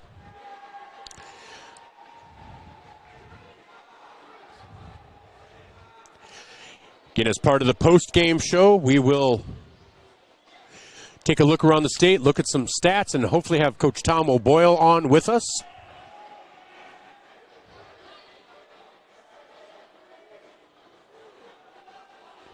$10:32 to go. And Christofferson pressured, and he is going to be sacked back at the 4-yard line. That'll be a 3-yard loss, making it 3rd and 13. So 10:13 to go. Drive not making much progress. 3rd and 13 for this Tanager squad. 10 minutes to go on the Masaba scoreboard. This is Tanager football, brought to you by First Dakota National Bank. Christofferson in the shotgun. Nolan Nygren moving out wide right. 3 receivers right, 1 receiver left.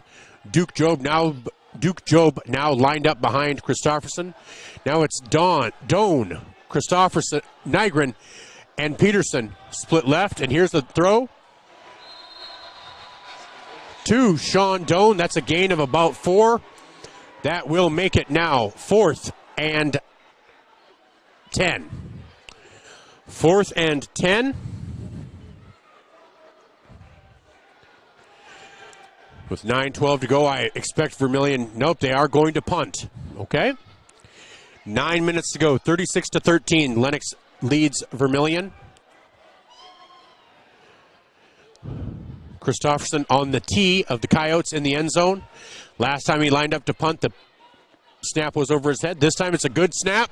Kick is up, and that will fall at about the 35-yard line, and they'll let it roll to the 40 and the 43-yard line of Vermillion. So that is a 35-yard punt, 38-yard punt.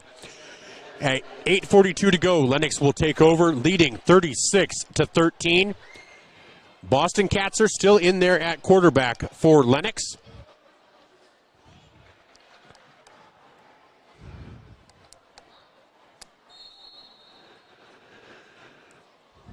In the shotgun, 2 receivers right, 2 left. Here's the handoff to Ramsey Williams. Williams tries to get around the corner, and he'll get about a yard. About a yard for Ramsey Williams. With 8:30 to go and counting. Makes it 2nd and 9 from the Vermillion 42.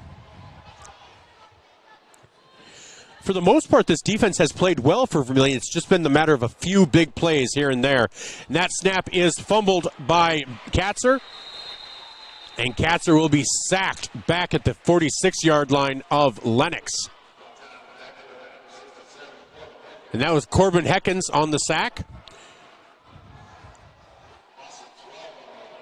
So now that'll be 3rd and 21. 3rd and 21 for this Lennox team from their own 46-yard line. Katzer in the shotgun. 2 receivers right, 1 left. Katzer looking to pass. Looks down the right side, and he will not be able to connect, as that pass was intended for Braden Harmelink. Nope, Chase Fold. Sorry, that's a 6, not an 8. That'll make it 4th and 21. I expect Lennox to kick, as there's 7:34 to go on the Midwest Ready Mix on the Masaba scoreboard. Cripes. Say that for a few years, you keep saying it. Here's Boston Katzer back to pass. That is complete to Drake Mickelson. Needed 21. Got 22. That is a first down for Lennox, as that is the 4th consecutive reception by Drake Mickelson of 20 yards or more. 42, 27, 33, and 22. So here's 1st and 10 for Lennox from the 32-yard line. Katzer in the backfield. Hands off to Williams. Williams over the right-hand side, and he will gain 10. That should be another first down, as that is a 10-yard gain. 7:04 to go here in the 4th quarter. And that is another first down for Lennox. 6:53 to go. Handoff to Williams, and he is going to be taken down after a 4-yard gain. 3-yard gain for Williams. That'll make it 2nd and 7. And the clock will continue to run.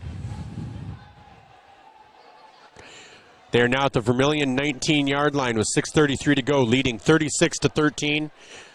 Here's Katzer looking back, looking to pass, rolls to his right. Escapes the pressure, he's down to the 10, 5, and that will be a 19-yard touchdown run for Boston Katzer. Boston Katzer with a 19-yard touchdown run, making the score 42-13 in favor of Lennox. With 6:19 to go in the 4th quarter. And Lennox, as they have been all night, will look like they're going to go for 2. That will put the lead at more than 30, which I believe will be running clock at that point. So Katzer comes into the shotgun. Ramsey Williams behind. Here's the handoff, and nope, that will not be successful. We will not have running clock. So 2-point conversion fails. So with 6:19 to go, Vermillion now trails 13-42 to Lennox. There's also an injured Lennox player out there. I think it's cramps. So we will be back right after this on ESPN Radio and Vermillion streaming on YouTube. This is Tanager Football, brought to you by First Dakota National Bank. Interior technicians. Jerry, baby, I got a great idea for your next commercial. You're in a jungle with a dinosaur, looking for an outlet for your vacuum. A dinosaur? No, I said Intech has over 30 years of commercial cleaning. You know, like office buildings, ensuring happy visitors and a healthy workforce. Commercial buildings? I think I can work with that, Jerry. I'm gonna make you a star. Oh my goodness. When you need it clean, call the Intech team. Welcome back to the Dakota Dome. I'm Michael Schumacher alongside Katie Crossway-Luaday. With 6:19 to go in the game, Vermillion now trails Lennox by a score of 42-13. I will say this. Anybody just looking at the score, it's not indicative of how this Tanager team has played. There are tweaks, obviously, but here's the kickoff by Lennox, by Holt. That will come down to Connor Peterson at the 25, to the 30, to the 35, to the 40, to the 42-yard line. Nice return by Connor Peterson of 17 yards. Gives Vermillion the football at their own 42-yard line with 6:14 to go.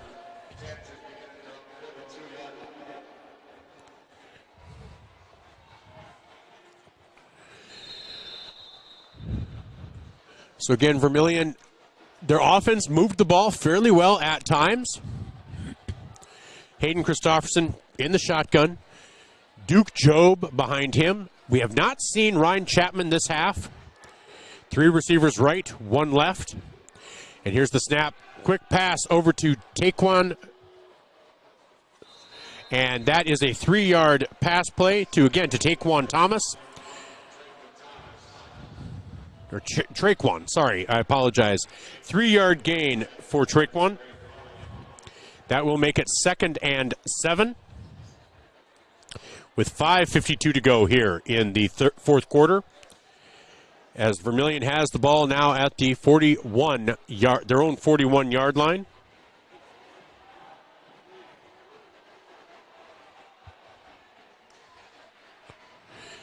Bad snap. Christofferson unable to get on top of it, but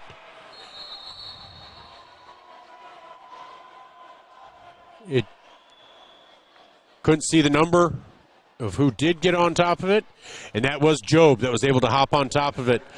But unfortunately, that is a loss of 14 yards, and that'll be unfortunately attributed to Job.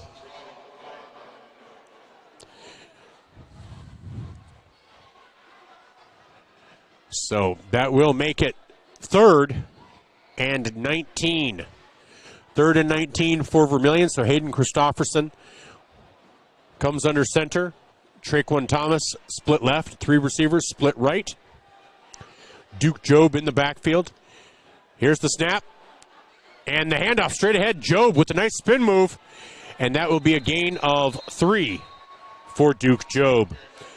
So that'll make it 4th and 15. 4th and 15 for Vermillion with 4:26 to go and counting.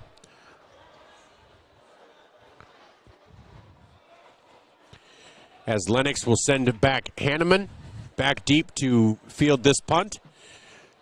Christofferson back on his own 26-yard line.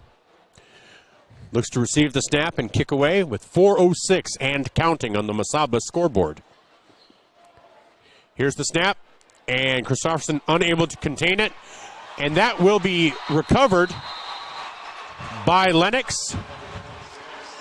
That's recovered by number 36, Nolan Spielman.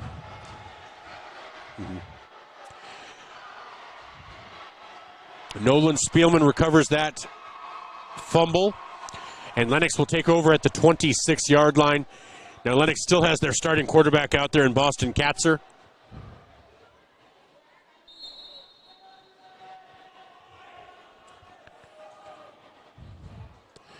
So Katzer's still out there, a little surprising. Corbin Hanneman in the backfield, hands off to Corbin Hanneman, and Hanneman will be taken down after a 2-yard gain. 2-yard gain for Hanneman. It's his first carry of the second half. So now it'll be 2nd and 8 with 3:41 to go.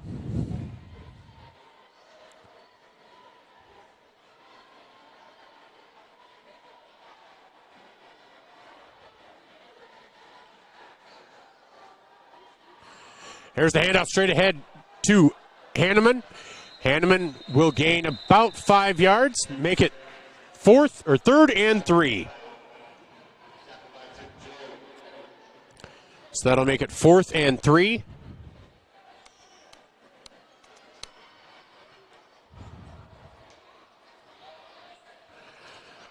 And here's the snap to Boston Katzer. So we just saw Jay Drake walk by, and that is whistled dead. So with 2:52 to go, Lennox is penalized for a false start. So that will make it 3rd and 8 for Lennox. That'll move them back to the 24-yard line.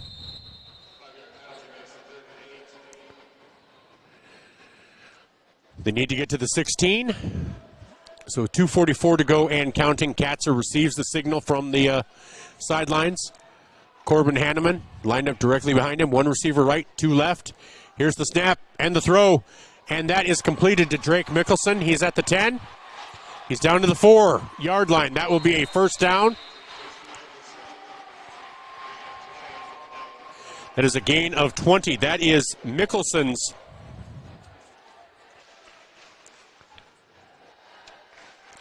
5th straight play of 20 yards. 5th straight reception, I should say, of 20 yards. Here's the handoff to Hanneman. And Hanneman is into the end zone for a touchdown. So that is a 4-yard touchdown run for Corbin. Hanneman making the score 48-13. That will be running clock regardless of this 2-point conversion. They will move to the left hash. Cats are still in there. Hands off to Hanneman. No, keeps it. Rolls to his right. And he is trying to evade defenders. Now brings it all the way back to the left-hand side. Here's the pass into the end zone, and that is incomplete. 2-point conversion fails. But with 2:09 to go, Vermillion trails Lennox by a score of 48-13. On the Masaba scoreboard, this is Vermillion Tanagers Football, brought to you by First Dakota National Bank. We'll be back with more after this message from one of our sponsors. This is Tanager Football on ESPN Radio and Vermillion streaming on YouTube. The Pizza Ranch Vermillion is your event headquarters. Enjoy the crisp salad bar, the country's best chicken, and fresh pizza. Want a custom pizza? Just ask. We are proud to offer the buffet your way. And the Fun Zone Arcade features 36 games, 2 golf simulators, and full bar. Perfect for pregame tailgates and parties. Have a business meeting, team, or office party? Reserve the Dakota Center. It holds up to 300 people. Order online at pizzaranch.com for delivery, or circle your wagons and make Pizza Ranch your tailgate place next to USG. Welcome back to Tanager Football as Lennox leads 48-13 with 2:09 to go here in the fourth quarter. On the Masaba scoreboard, this is Tanager Football brought to you by First Dakota National Bank.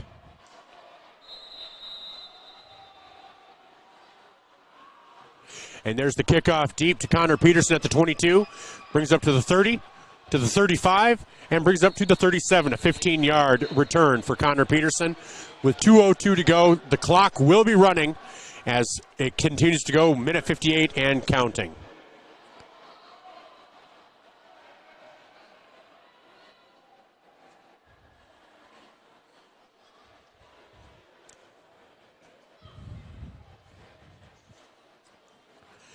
Minute 42 on the Masaba scoreboard. Hayden Christopherson brings the Tanagers to the line. 1st and 10, 3 receivers left, 1 receiver right. Duke Job in the backfield. Again, Ryan Chapman, not much of a factor in the second half. Not sure if he was injured or what might have happened. Job with a nice spin move, gets it out to the 41-yard line. That's a gain of 4 for Duke Job. Waited patiently for his line to get their blocks. The patience of Job, if you will. Yes, I went there. Nice 4-yard gain for Duke. And I think we've seen what Hayden Christopherson can do. He is going to be a solid starting quarterback for this team. This offense it was just not a great night for some big plays for the defense, and the offense just slogged down a little bit. Here's the snap to Christopherson, pass to Traquin Thomas. Nice catch by Traquin Thomas at the 37-yard line of Lennox. And if you're watching the Vermillion stream, you're going to see that Pied Piper replay, as that is a beautiful catch by Traquin Thomas on the pass from Hayden Christopherson.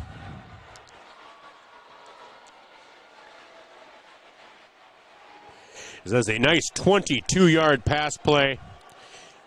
That is first down, 1st and 10 for Vermillion from the Lennox 37. Here's a pass to Christopherson, a snap to Christopherson. He looks to pass, goes deep again to Traquin, and Traquin with another catch? No, incomplete. They're calling it incomplete. The Lennox player came up with it, thought he had the interception, but they're going to call it incomplete, saying he was juggling it. And that will end the game as the clock runs out. Vermillion falls to Lennox by a score of 48-13. We'll be back with our halftime show after this, after these messages on Vermillion streaming on YouTube and ESPN Radio, 101.5 FM and 1570 AM. This is Tanager Football, brought to you by First Dakota National Bank. Hey kids, it's never too early to start planning for your future. Did you know Masaba provides scholarships and tuition assistance? They are committed to your success, offering engineering, drafting, and welding opportunities, plus scholarships, job shadowing, and mentorship programs. Learn more at masabainc.com/careers. When I grow up, I want to work at Masaba. Masaba Manufacturing, unlock your future and rock with us.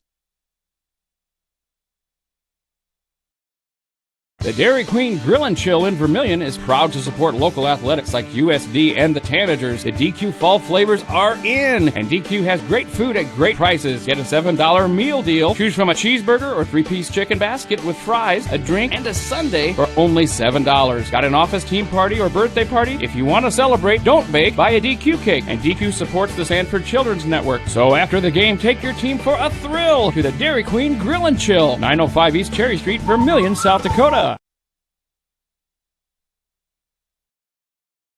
Truckers, commercial fleet, car owners, when you need a DOT inspection, you need a battery, oil change, diagnostic, or specialized tire service for farm, auto, and heavy equipment, JFI will get your vehicle repaired and washed and back on the road. JFI proudly supports Vermillion Tanagers, the community of Vermillion, in business for nearly 100 years for a reason. JFI is the best, and that's no lie. JFI 1218 Compton Court, Vermillion.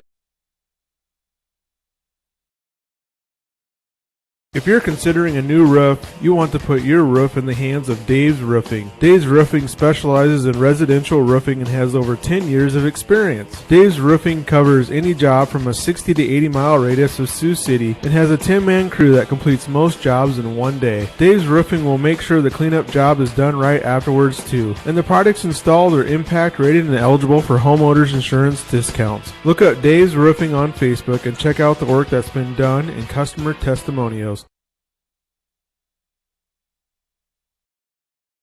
Are you ready to start a career with an exciting team?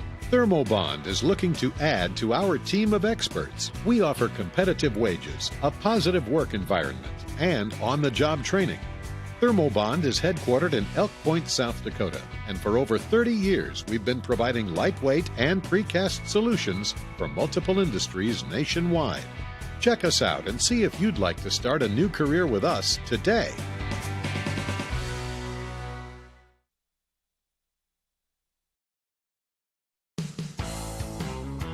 Welcome to Runnings in Vermillion. Shop their great lineup of clothes for women, names like Ariat and Carhartt for men, boots and shoes and kids' clothing.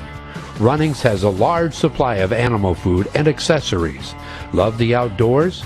See the selection of ammo, firearms, and fishing equipment. For everything you need, walk through the doors at Runnings, your home, farm, and outdoor store, Vermillion.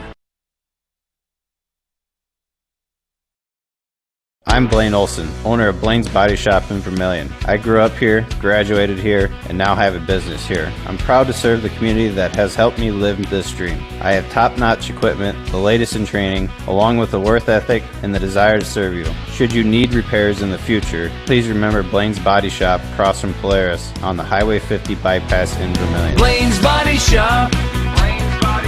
Automotive collision repair. Now online at blainesbodyshop.com.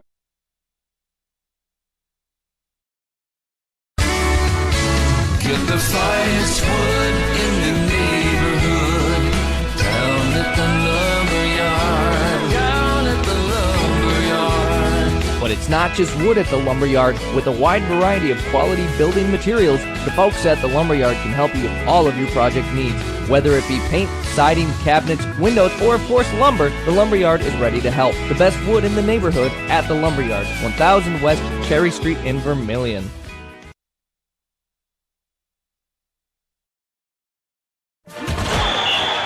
And now, the post-game show brought to you by Dairy Queen Vermillion. Once again, the voice of the Tanagers, Michael Schumacher.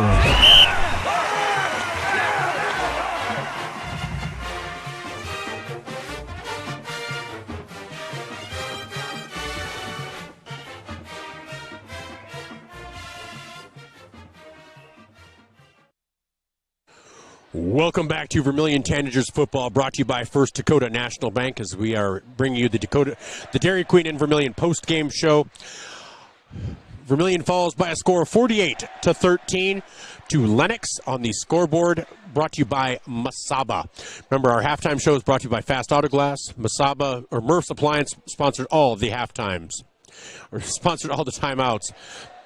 Replays sponsored by Pied Piper, and we want to thank all of our sponsors. Again, Vermillion, if anybody just looks at this score, I think they're going to, if they just look at the score, I think they'll have a misconception about the dominance of this game by Lennox. I think they're going to really think that Lennox was a lot more dominant than they were. It was a lot of big plays. There were times where Vermillion seemed to have them in this fourth down, anything like that.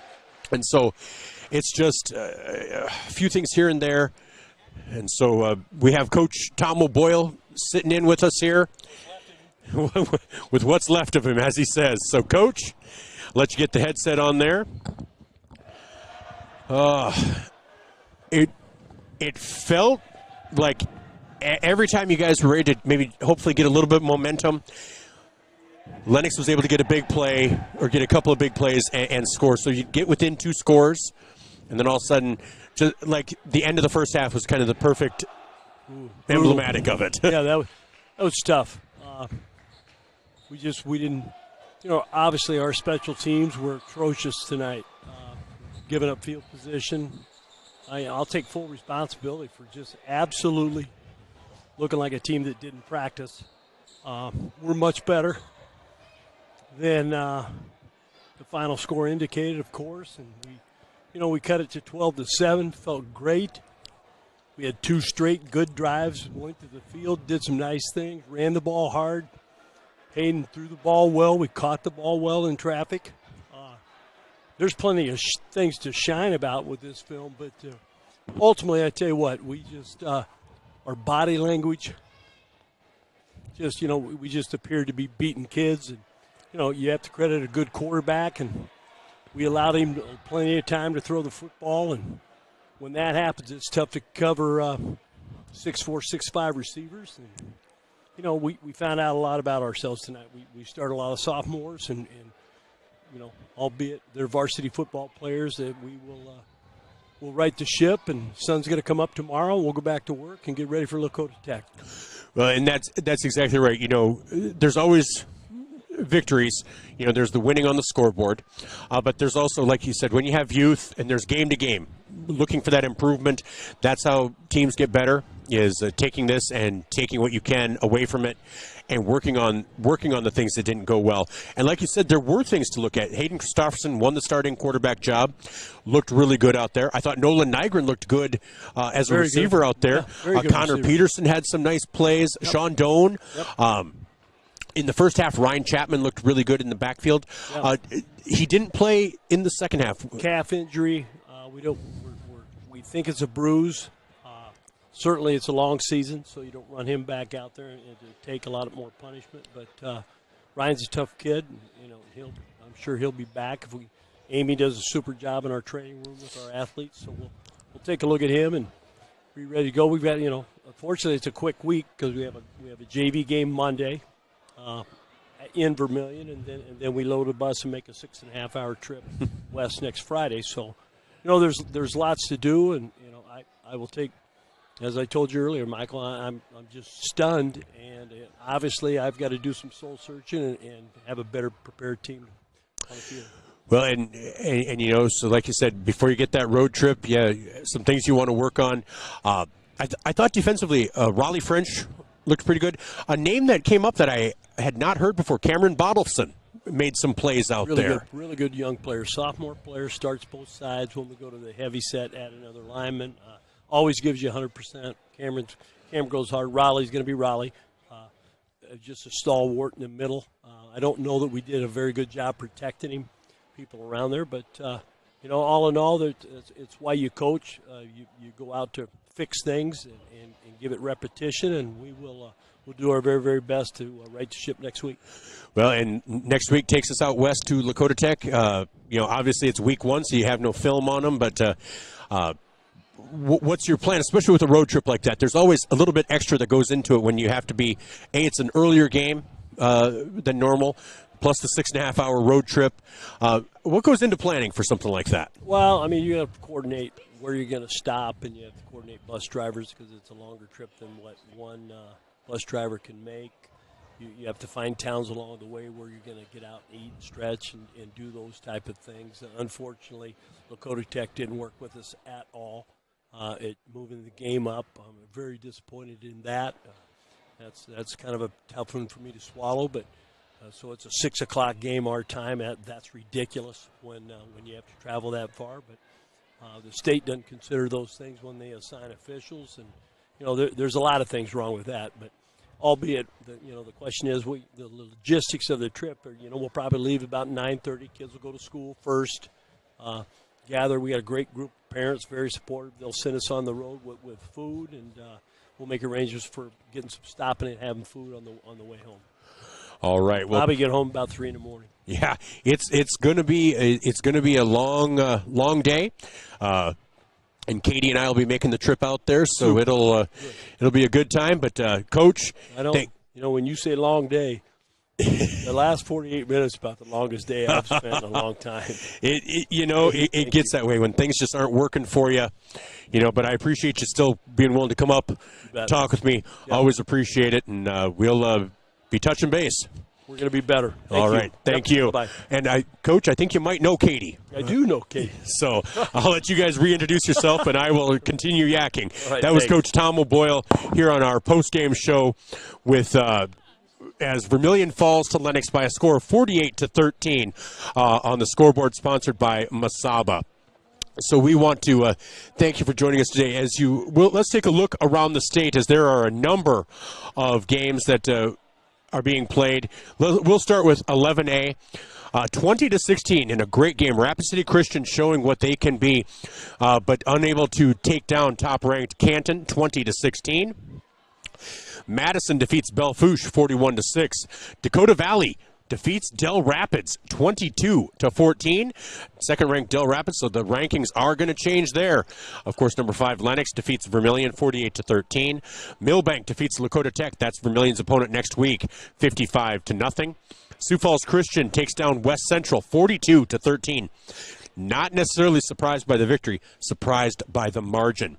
Tri-Valley does defeat Custer 20-3. In 11 AAA, Roosevelt defeats Central. Mark my words, Brandon Colpitz will get his first victory this season as head coach for the Cobblers. Sioux Falls Lincoln defeats Rapid City Stevens 55-7. And in a game that says it's at the end of the first half, Sioux Falls Jefferson leads Watertown 17-7. I can't think that that's still in the first half, but who knows. Yankton defeats Huron 60-0. 3 losses in a row for Huron to Yankton. They have to get sick of seeing the Yankton Bucks. Spearfish leads T area, third-ranked T area, 39-29 with 1 minute to go in that game. Spearfish will come out victorious as they hosted T area. Mitchell defeats Douglas 51-13. Brookings defeats Sturgis Brown 31-0. And then in 11B, Mount Vernon Plankin to defeat St. Thomas More 36-30. Woonsocket Wessington Springs Sanborn Central defeats Lead Deadwood 42-6. Winner beats number 5 Wagner 24-6. Number 1 over number 5. Hot Springs beats Miller Highmore Herald 21-14. Groton area over Mobridge Pollock. Flandreau over Baltic. McCook Central Montrose over Webster area 33-6. And Beersford defeats Parker 34-12. Receiving votes, Beersford defeats Parker by 22. Again, I really like what Beersford has to offer. Now, they have a tough schedule coming up, and I'm not sure what the kind of competition Baltic and Parker have been, but what I have seen from Beersford has been very, very positive. They will definitely be receiving my vote. This will be my first media vote this week. Like I said, I do not start voting until there's a game or two under our belts. So I will definitely be putting Beersford in the top 5. In 9-man action, Hamlin over Hanson, Parkston over Stanley County, DeSmet over Garrettson, Corsica Stickney defeats Scotland Menno, Hill City defeats Lemon McIntosh, Freeman Marion Freeman Academy defeats Bon Home, Elkton Lake Benton defeats Viborg Hurley 40-24. Tripp Delmont Armour Andes Central Dakota Christian Andes Central, alma mater of one Linda Harvey, now Linda Harvey Schumacher, who begat me. That's where Pickstown students had to go in 1969 after the school closed in 1968.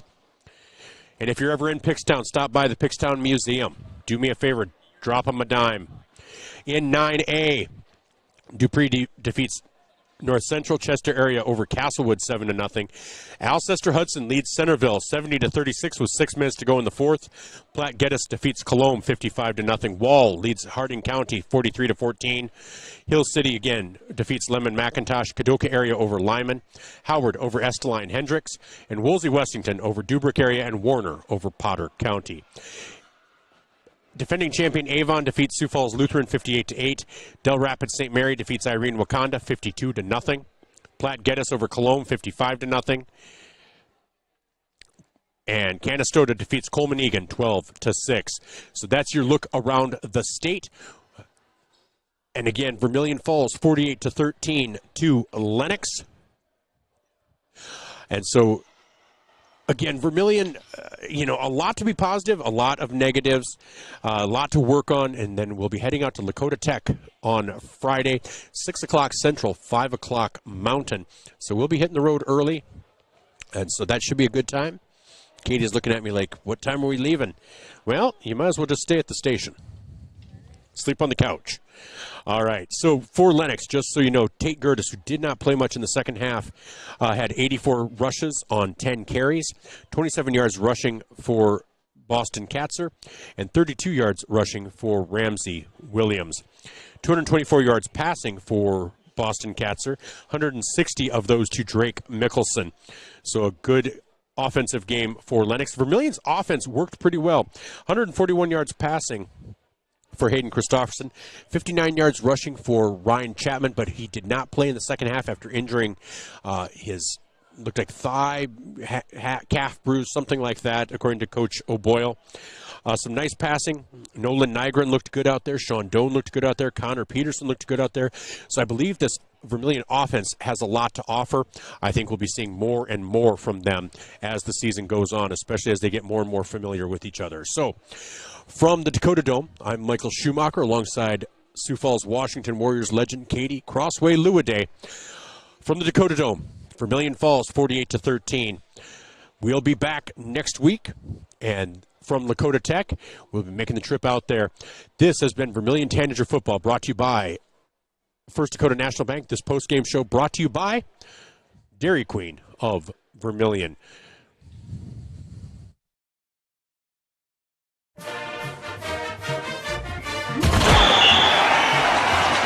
This has been a presentation of Vermillion Tanagers Football on ESPN 101.5, AM 1570, and Vermillion Streaming.